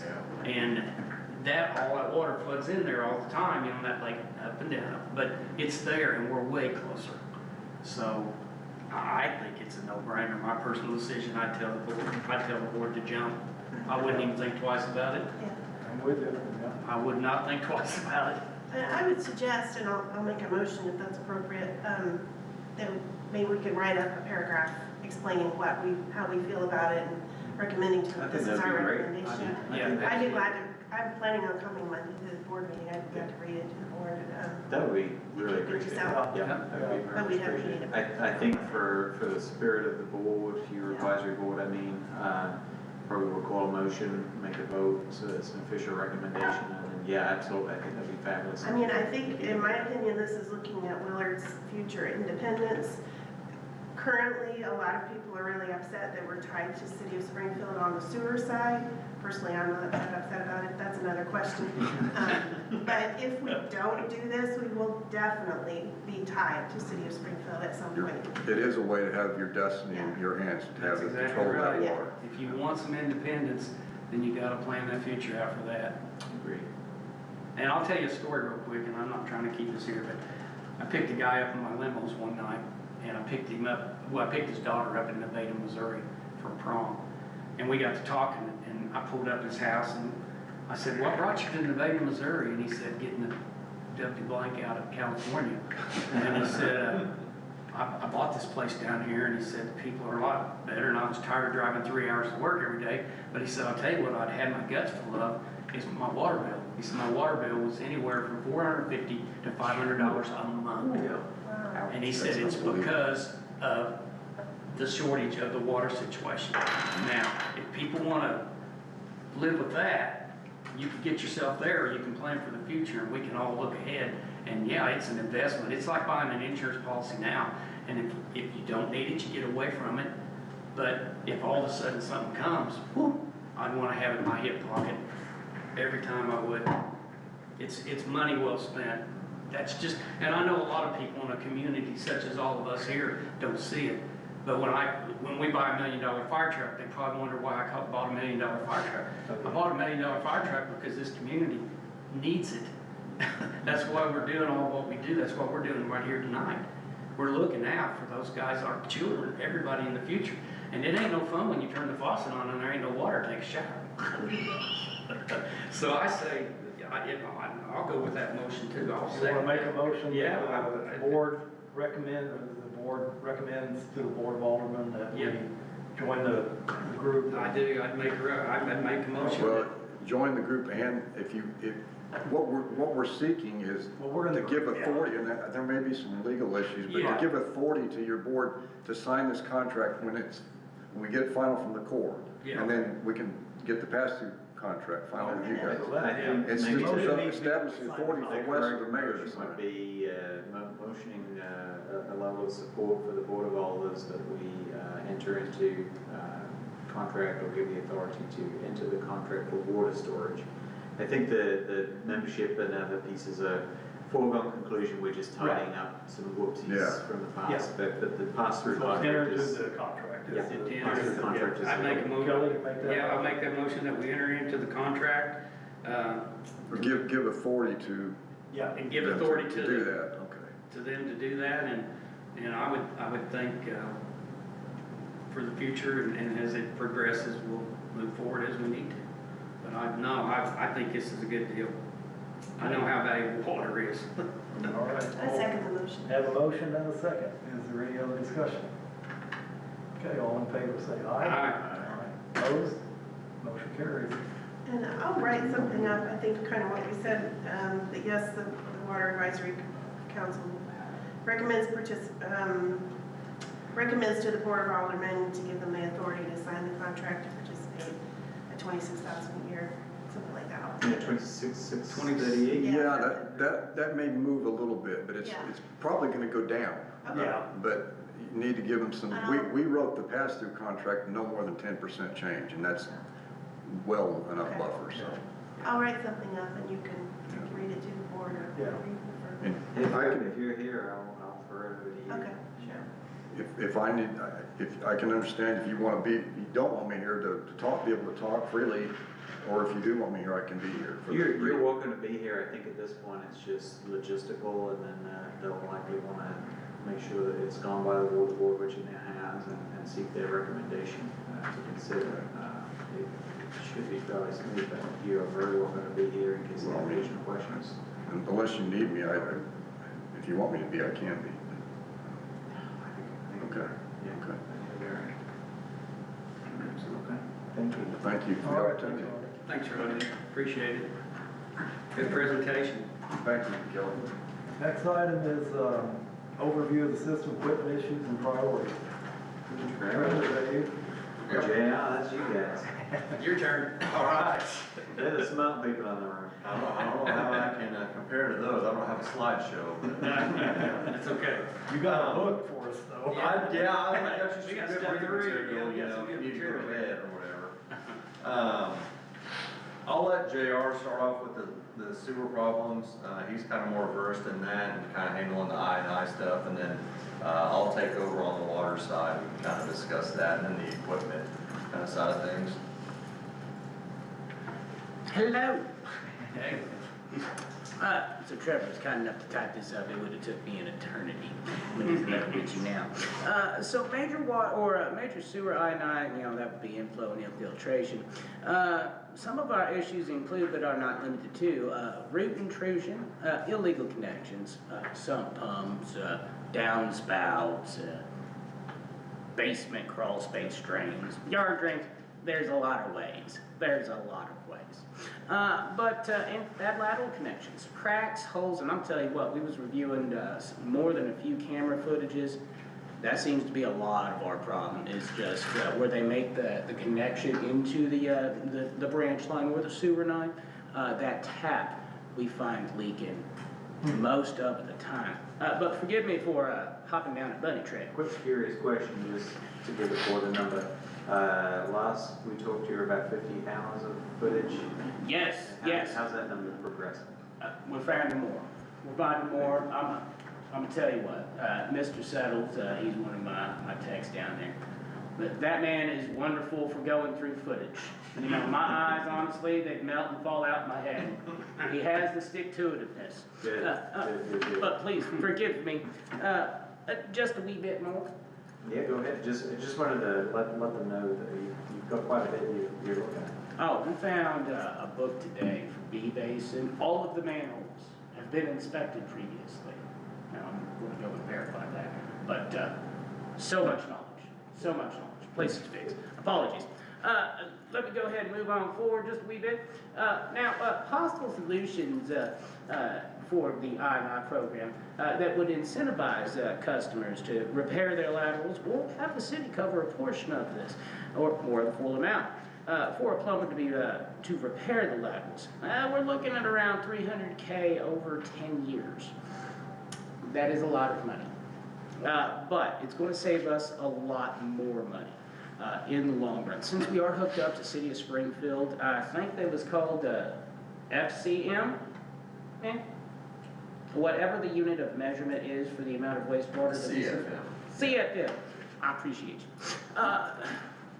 Unfortunately, we had 2 months there where we had a significant amount of rain. And the impact was definitely felt. Near $100,000 of an increase over a quarterly use, let alone the amount of money I spent on pump trucks. I mean, horrid. Anyway, just a second. Okay, I know where I'm at. So also undersized lift stations and sewer mains. A major factor limiting Willard's growth and potential is the undersized sewer infrastructure. A couple of problem areas are Willard's lack of a sewer treatment plant. B lift station, I'm gonna tell you what, this poor thing is severely undersized. We get a large rain. While it does have the largest storage capacity of any of my lift stations, and I am thankful for it. The downside is those pumps are so undersized, it could take a week for them to clear out, and they are running 24 hours a day. Because, 8 foot in that basin. You're talking about draining the basins Oh. after the overflow. Yes, sir. Yes, sir. That is to drain the main basin. And of course, occasionally I have had to shut that basin down. She just got too full. Yeah. And that does lead to some SSOs or sanitary sewer overflows. See? Oh, right. Also, the B-lift station force main is very undersized.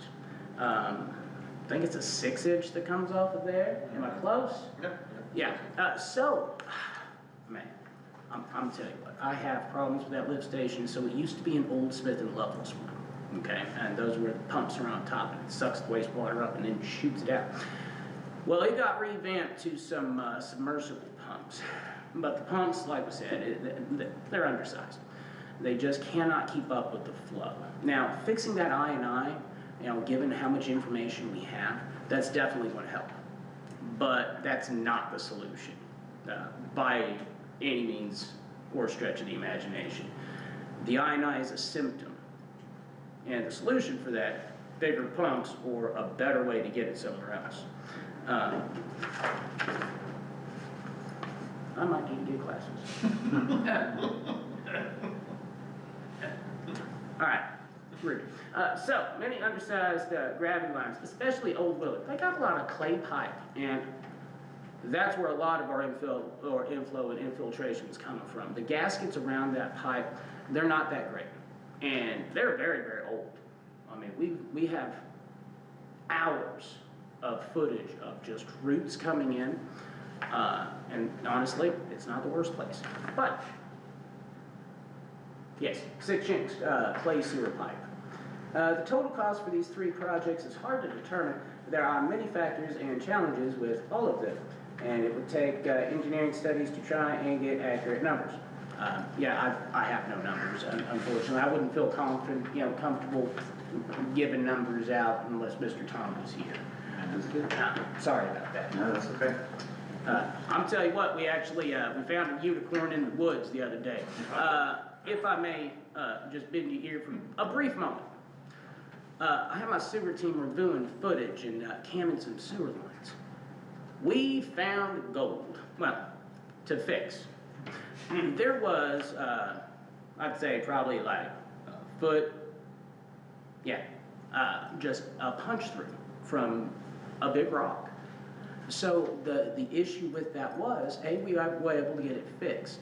The issue is I don't know how long it was there, so I can't tell you. And I don't know how bad it was, which is why I don't want to give numbers. I think that's the one we put on. Yeah. And Wes came down there and he looked at it and I'm gonna let you know as Is soon it as clay we got pipe? it fixed. Oh, yeah. No, it's PVC. Crack. That was Oh, yeah, PVC. forgive me, PVC, I apologize. PVC. Yes, sir. It wasn't bedded correctly, and there was just a massive rock that just. Crushed it down. Yeah, it just punched a hole through it, and as I said, I don't know how long it was bad. It's fixed now. Hopefully, we'll see some return on that investment. In other places, we are already seeing a return on our investment from 1 month of rain. So you're thinking, and I'm just reading your deal here for a second. Oh, yeah, sorry. I know what, it's all clay tile, I know what they put in, I watched them do it. So how many estimated feet or miles of that clay pipe is in Willard when they set the initial sewer system? I don't have a number on that, but basically anything behind Apple Market, all the older stuff, that's all gonna be clay tile. That's what I thought. Every And bit then of when that. they ran out of that clay, they jumped to the PVC. Yeah, 'cause That's they- where they made the change, cause Yeah. they must have got a hell of a deal on that. They did, yeah. On that They're clay. giving lots of people a lot of deals. on Yeah, this. they were making deals here and there and everywhere, and I'm not pointing fingers at anybody. I'm just telling you that clay tile, and it's obvious what it is, it cracks and breaks. I mean, that's just the way the story goes. Yeah. And you gotta put in durable stuff if you want it to last, and you don't want it to Yeah. get cracks and holes. So here's kicking the can up down the Similar road. to what, we were kinda talking about with Roddy, is it Roddy?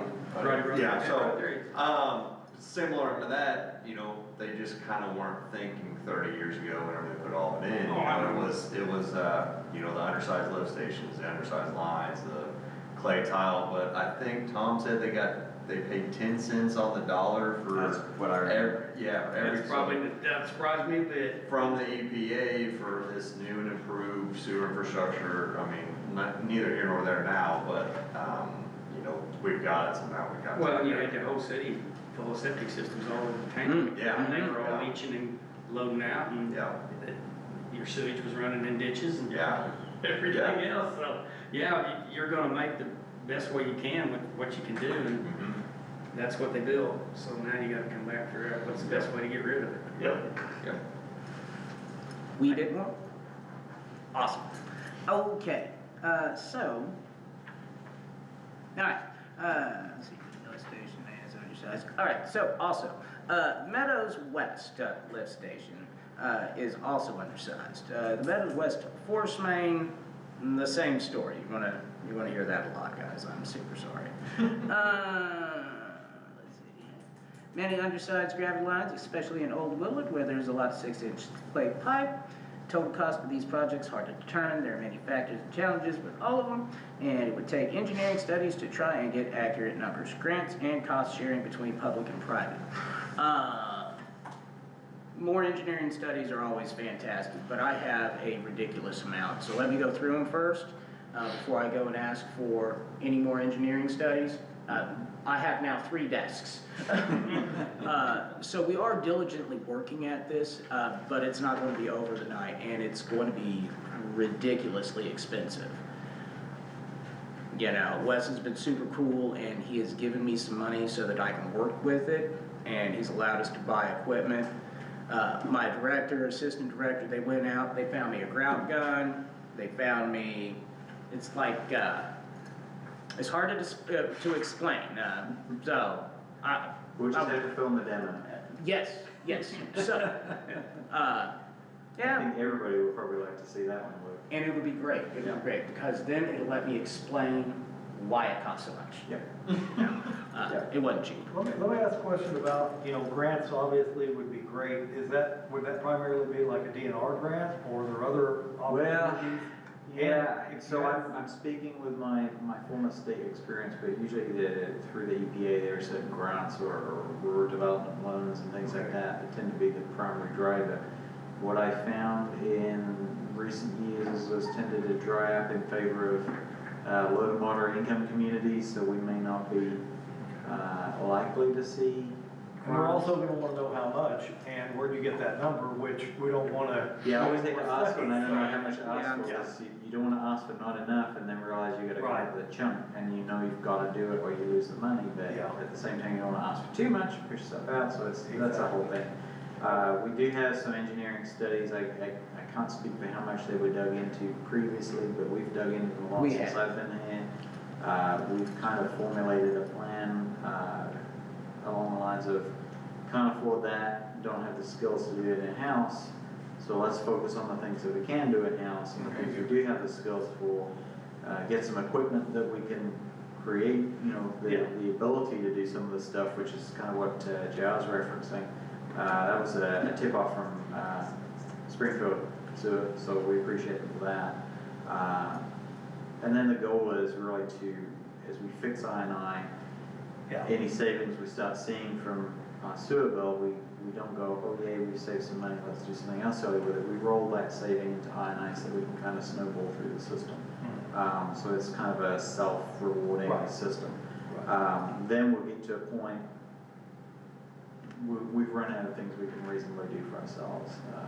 What we did in Kansas is we did some considerable SIP lining of the entire system, removing things that just couldn't be SIP'd, but it was incredibly expensive, and I don't think we're at a point for doing that yet. Right. One of the benefits of, we call it the patch kit, and one of the benefits of that is if we're filling a void, and then we SIP line later, we filled the void, so they don't necessarily need to do a lot of remediation on it, which is something we greatly appreciated the thought behind that, so it gives them more motivation. It's not wasting that effort. Right. They find it, they fill it, we SIP line it later if we need to. But some of this challenge comes from needing to find ways to upsize the system with what little we have at the moment. So one of the big things, I&I is the big one. The engineers have consistently said if you can tackle that I&I, you get the I&I out of the system will work better. Obviously, we want revenue generating material, not just stuff that's running off things. But then the second thing they got very excited about was if we could upgrade B and directly connect B to the 94 lift station, which from 94 then directly connects to Springfield. So most everything feeds into 94 and then shoots south. With B, we're double handling it. So we're taking it from B, we're pumping it down to regional, we're taking it from regional and we're pumping it to 94. So if we can directly connect B to 94, we not only create some capacity on regional, but we create the capacity for upgrades and the ability to pump all this extra material to 94. So we buy some time as they work through the I&I.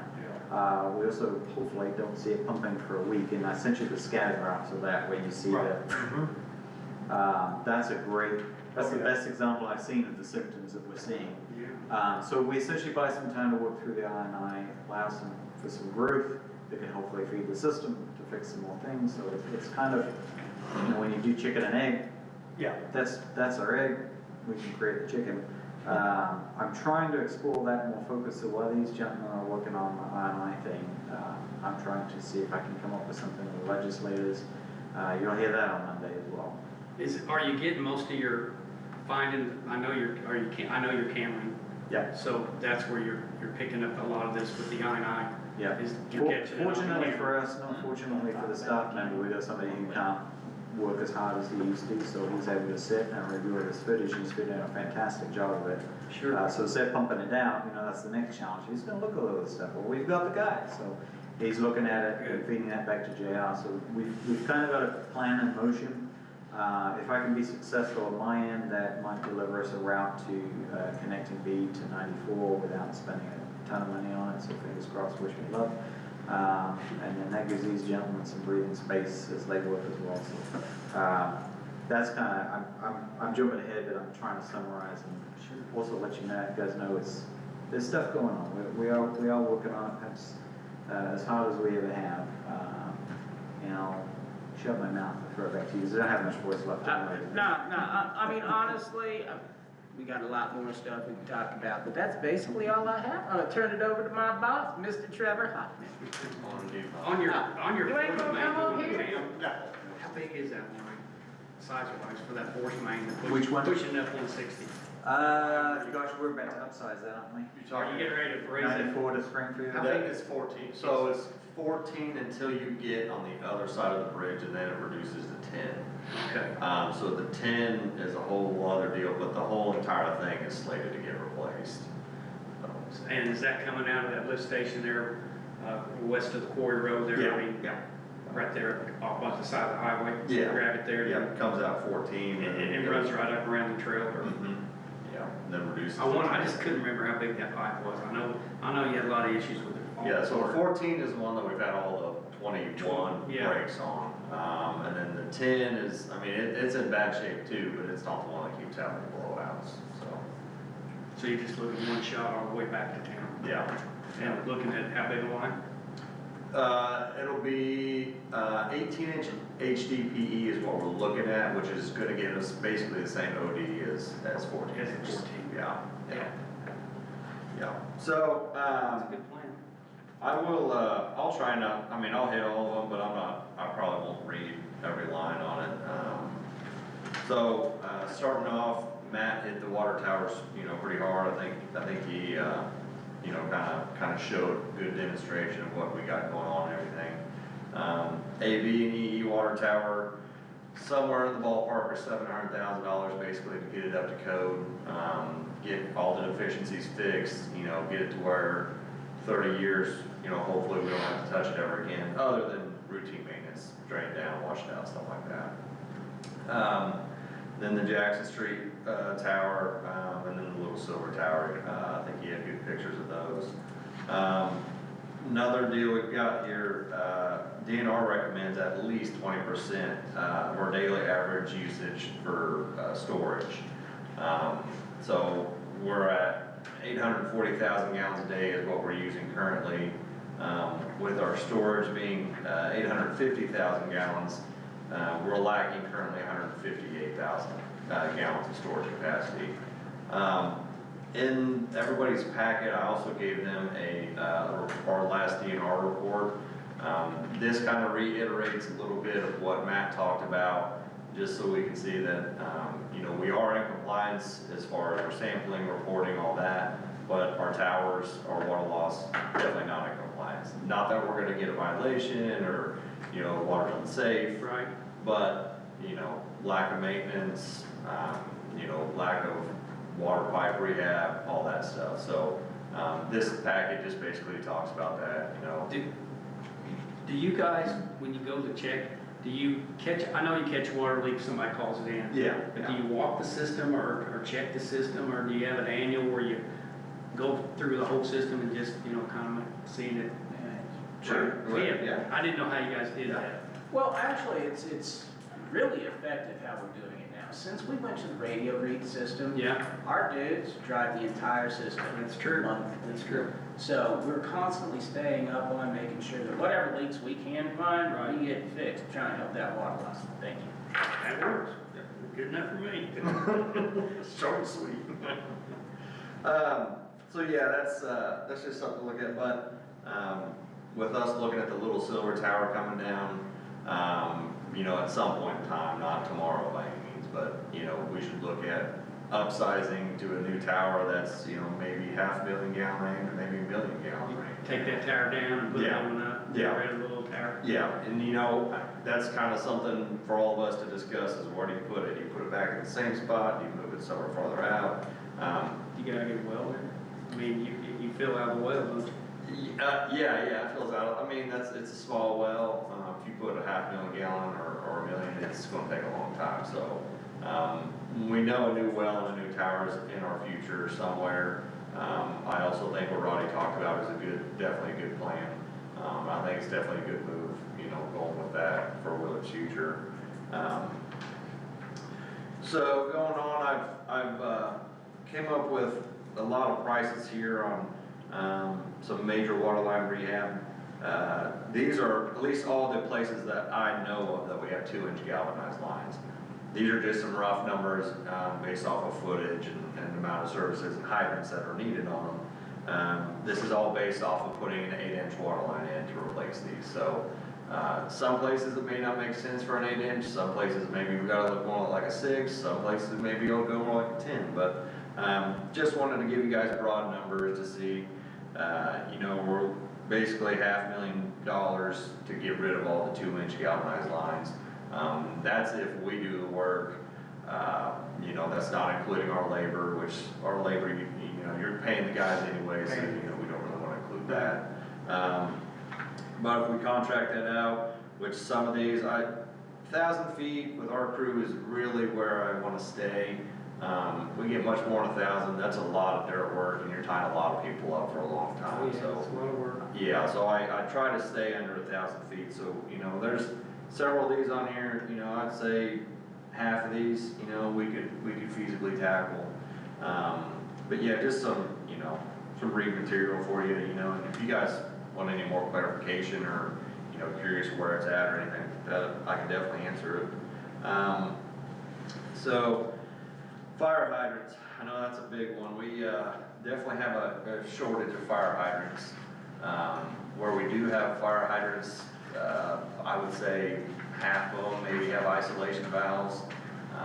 And then probably take half of those that do have isolation valves have a pumper nozzle. So inadequate line sizes, no isolation valves, you know, pretty big, you know, pretty big items that, you know, should be looked at. So I put in here, you know, maybe we look at budgeting for 7 to 10 fire hydrants a year.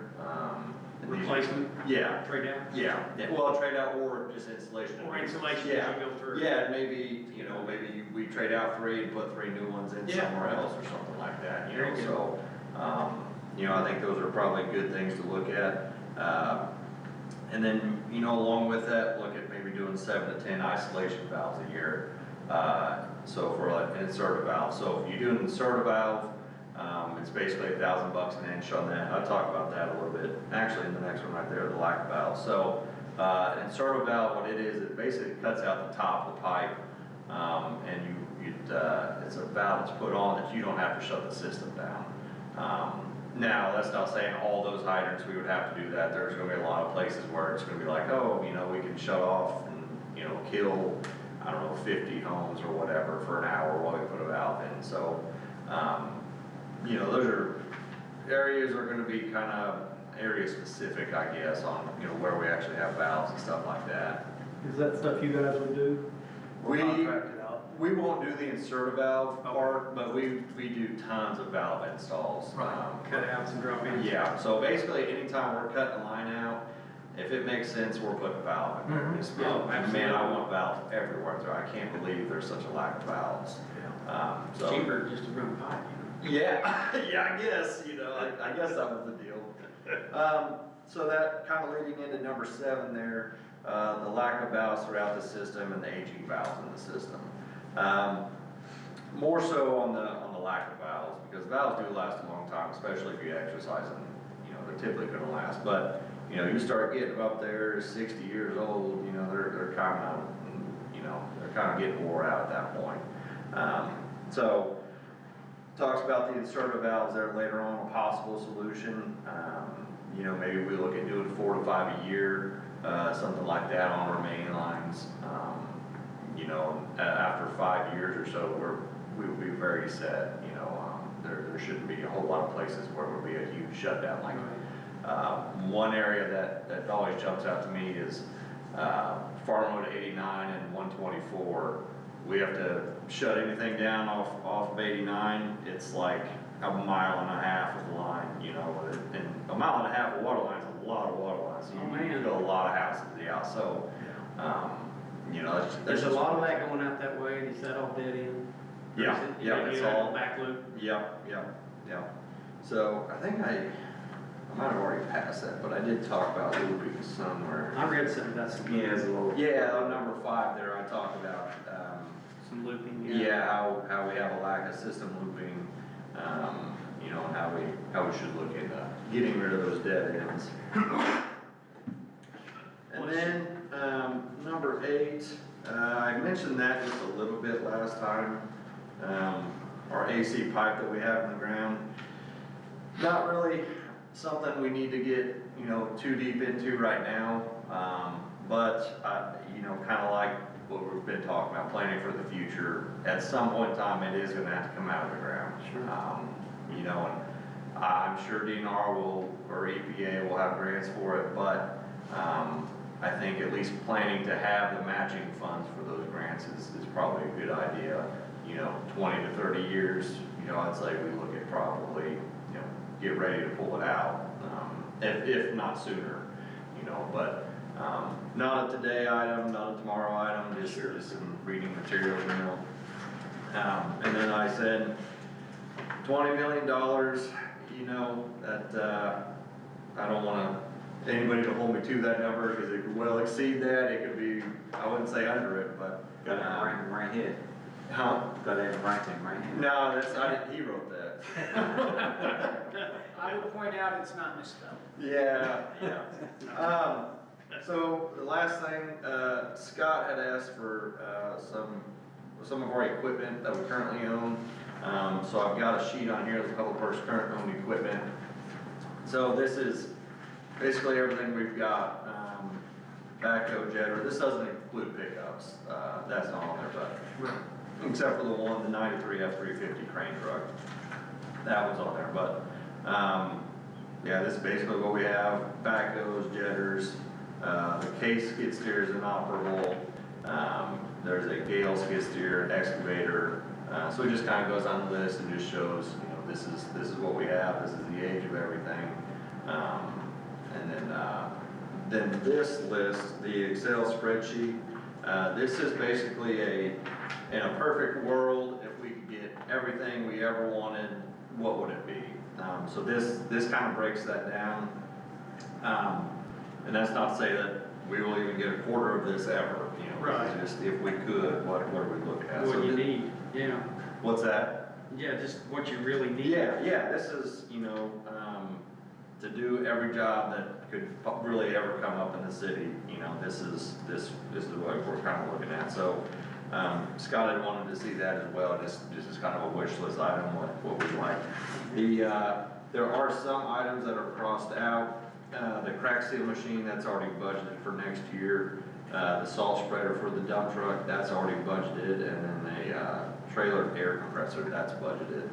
The new backhoe, new drinking water well, and the ground storage well, that's already been included in the rate studies. So we don't need to do anything on that, that's already been accounted for. But everything else, we're kind of looking at spacing it out. There's a bunch of skid steer attachments, for example, we've got some backup generators for the wells. I know, Scott had asked about that too, so, you guys got any questions about any of it, or I'd be happy to answer. Just had a question Sure. about the budget, but, the item on the wastewater is a big deal, but reading through the latest DNR compliance, and we're at 32% water loss. And are they in the process, this was dated July of 2024, are they working on a new one for this year yet? Have they? No, so we do that every 3 years. Oh, it's every 3? Yeah, every 3. Because they had a 2023 number, but, Right. they recommend a 10% loss rate. Right. Here's my big concern with that. Thankfully, I'm not a Liberty Utilities customer. Yeah. Oh, God. 30% of your pumping cost is Yeah. not being sold. And the electric, 100%, yeah. and I'm guessing, I'm hoping that the increased electric is being budgeted for, but your water leaks, you can't put cameras in 2-inch galvanized. Is that where a lot of the leaks are from? There's- Or is it just everywhere? It's a multi-answered question. Okay, So, all right. the galvanized lines are a huge issue. They're probably the worst. They're probably the worst, that'd So- be probably your number one. Yeah, so, if you remember, I talked about, one leak we did, or, one water line we did on Mark Street, back just last year. There were at least 10 leaks in that when we dug it up that never surfaced. I mean, we had no idea, so, galvanized lines, huge issue. Another one is old meters. Those old Hersey meters that we've got in the ground from 2008, they're giving away water every day. Regardless what people say, they're gonna read low. They always read low. Our meter's broke, it's too much. Yeah, I know so, they're- yeah, we get calls constantly, I want my meter changed, it's not reading right. And I Yeah. tell them, I'll change it, Be but it's careful gonna what you read wish more, for. yeah, so, that's just something, but yeah, the galvanized lines, the older meters, I'm I'm gonna say that's probably our big ticket The two items. biggies? Yeah, yeah. Well, it sounds like you're attacking the bulk of the problem with your galvanized, but, Yeah. you know, it's one of those things like the I&I. You're gonna spend money, but you're gonna save You're money gonna in make the it, process from now on. Yeah, so we're currently, if you guys ever get a free moment, we're working on a water line project over here on Langston right now. We're putting in, it's like, I think 450 feet Okay. of water line, so that's a 2-inch galvanized over there. Our budget just really constrains us on how many of those we can do, but, so this will be the second one, I think, this year that we've done, so, you know, we're slowly tackling it, but it's, you know, you're chipping away at So, it. based on your Titanic list, size. based on your list, if your budget doesn't change for that, how many years is it gonna take to get rid of the galvanized? Oh, God, Are we talking decades? that's a good question, yeah, it'd probably be decades, yeah. So, Just, just throw this out, and Kim knows what I'm talking about. How did they do when, I know the water rates became a big issue, and that's what fired everybody up, and Yeah. everybody went crazy. But the water rates, how did they, what was the deal at, how did we separate those out of city utilities? They did them every 2 years, they bumped them a percent. How many percent did they do that till they got to a 6 or 8% increase overall? Right. But they bumped it out. yeah, And all that money, that increase was committed to the maintenance, to upgrade the system Yeah, and yeah. get deal. And they are putting miles Yeah. of main in. It's amazing to go down and watch the blocks of streets that are getting put in. And they did that with some. but I don't know how the water rate increase was, set up here, if it was earmarked for Is it earmarked? water only? So, Or is it to go up? in the capital improvement side of it, there are earmarks for certain things. The board, I think at the time, there was so much contention around the us versus them debate. Yeah. They didn't really lock in on, should we set it an automatic increase? So Right. my recommendation was simply that we have to do this at least yearly to look at it. Yeah, yes, Transmit it. So that's baked in, and actually that's one thing that I'll reference here in a minute as we close, but, we can't get into this cycle of, which again, Willard is not unique in this. No, Everybody's they're done not. it, they'd rather not upset everybody than, and leave everything as it is, and then go, uh-oh. So we did nothing unique. Willard did periodically do some flat 5%, which is very unscientific. I mean, maybe it helps, I don't Right. know. So what we want to do is we want to be scientific about it, and that, to your point, as new things come up, we want to make sure they're added and we can accommodate them. We want to do it in a way that's sensitive to rate changes that might be unpalatable. But the end result is we don't want to wind up not investing enough in the system to where it becomes the better option, and maybe even the forced upon option, that we have to sell the thing to a company that's gonna go Bolivar approach on us. And that's not bad, a great way to go. That's typically not consumer friendly, but Well, and. at the same time, we don't wanna do so much, we're like, well, you know, do you have to do it all at once? So No, and you we're don't. trying to balance that. Yeah, that's what I'm saying. And I think when you guys finally came, or the council finally came to a decision to make that a level across, whether you're in the meadows or whatever, everybody's on a flat all the way across, that was the fairest way to do it. Because that way, everybody pays it equally. There's not no saying, well, he gets a better deal than me, or he pays a higher. It's better if down the road, when you guys, the council goes back to do that, is say, okay, look, you know, we would like to see a rate increase of 3% every third year. Every third year we do 3% or whatever, and see what that money comes up to, and commit so much of that to so many miles of main a year. If it's 1,000, if it's 2,000 feet a year, whatever, that's 2,000 feet that's knocked out. Right. And you guys have got it figured out, you definitely put it together. You know, it's just figured out a way, or go back and like try to find those USDA grants or huge grants that are out there, and put some match with it somehow, and then bring in, you know, maybe start out with a small bond issue down the road, not today, but down the road. Don't bonds.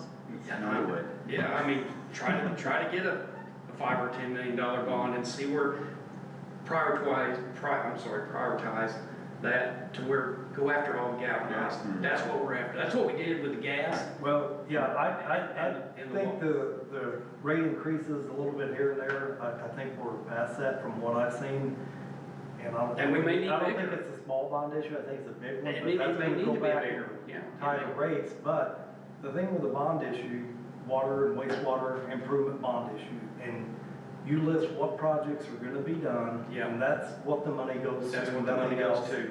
And then people see, okay, yeah, we did need a new tank, we did need to paint that. My tank. suspicion would be, in time, that may be to hasten the whole, we need a reserve for sewer treatment.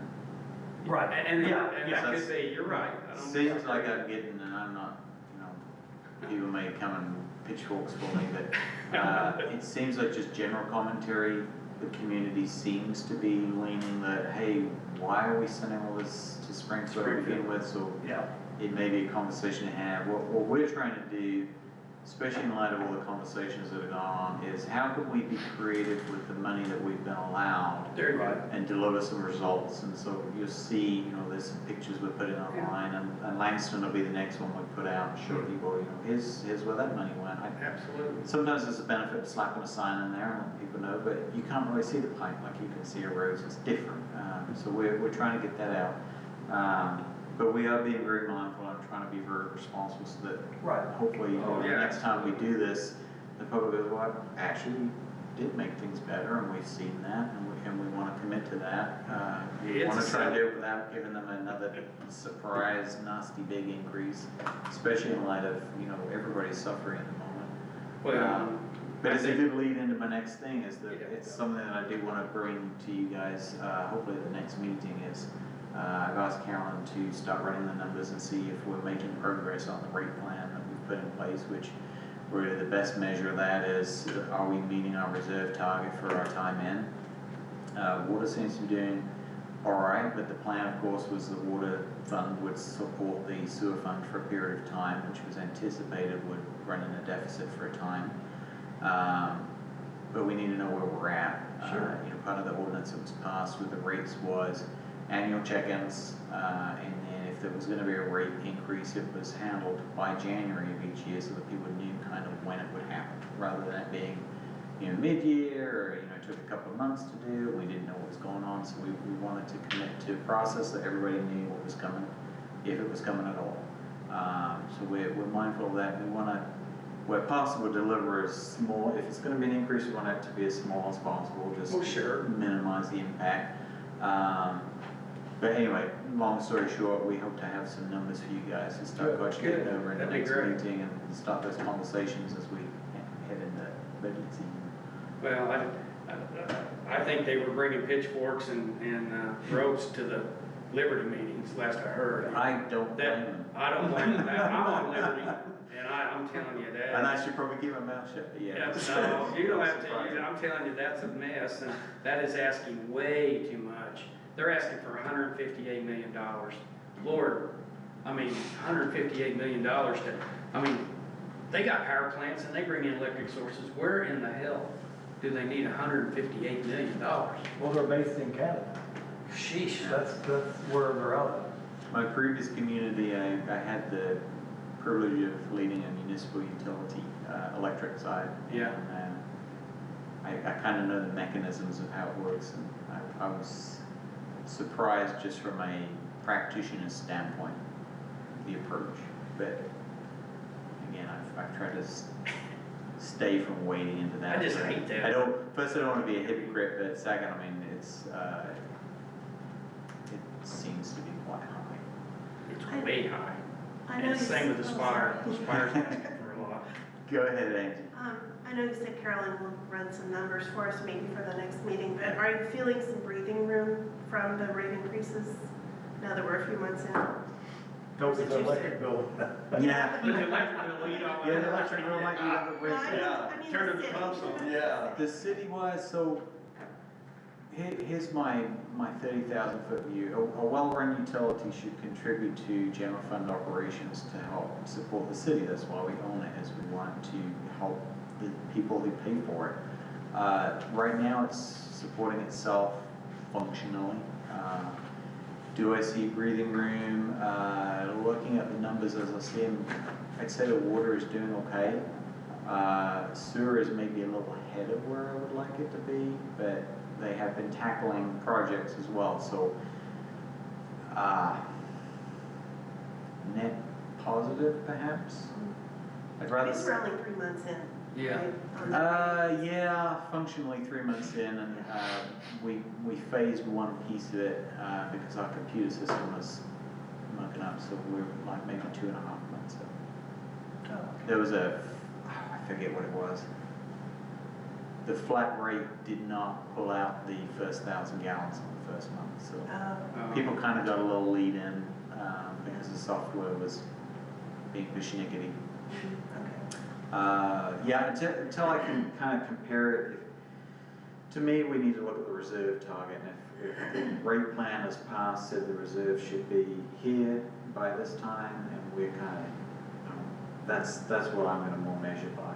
We may have a surplus year and a deficit year on water and sewers, we might anticipate, but until we know if we're gonna meet that target, that's where I wanna temper my response until I see that number. But we'll get that to you guys. That may be a fairly lengthy conversation.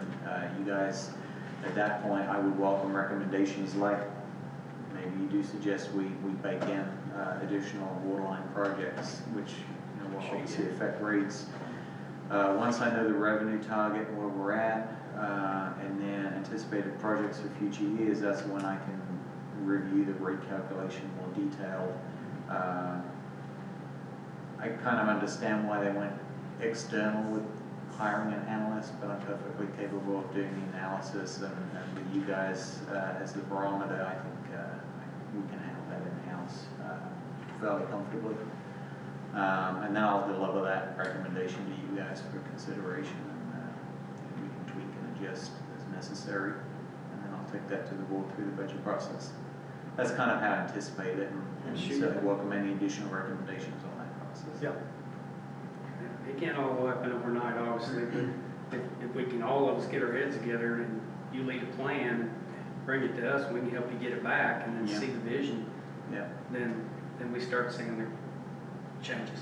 As you learn how I operate, I'm very engaged and I like the input, because sometimes many times I'm gonna miss something that somebody goes, well, what about this? And you go, oh yeah, that's where as a community we can come together and kind of catch each other and help each other and look for better ways. And right now, what we're trying to do, as I say on the inside, is deliver as much internal good as we can, fix the system best we can within what we've got, to show the public we're trying, and then hopefully they'll respond with, okay, we may not like it, but we get it and we appreciate it.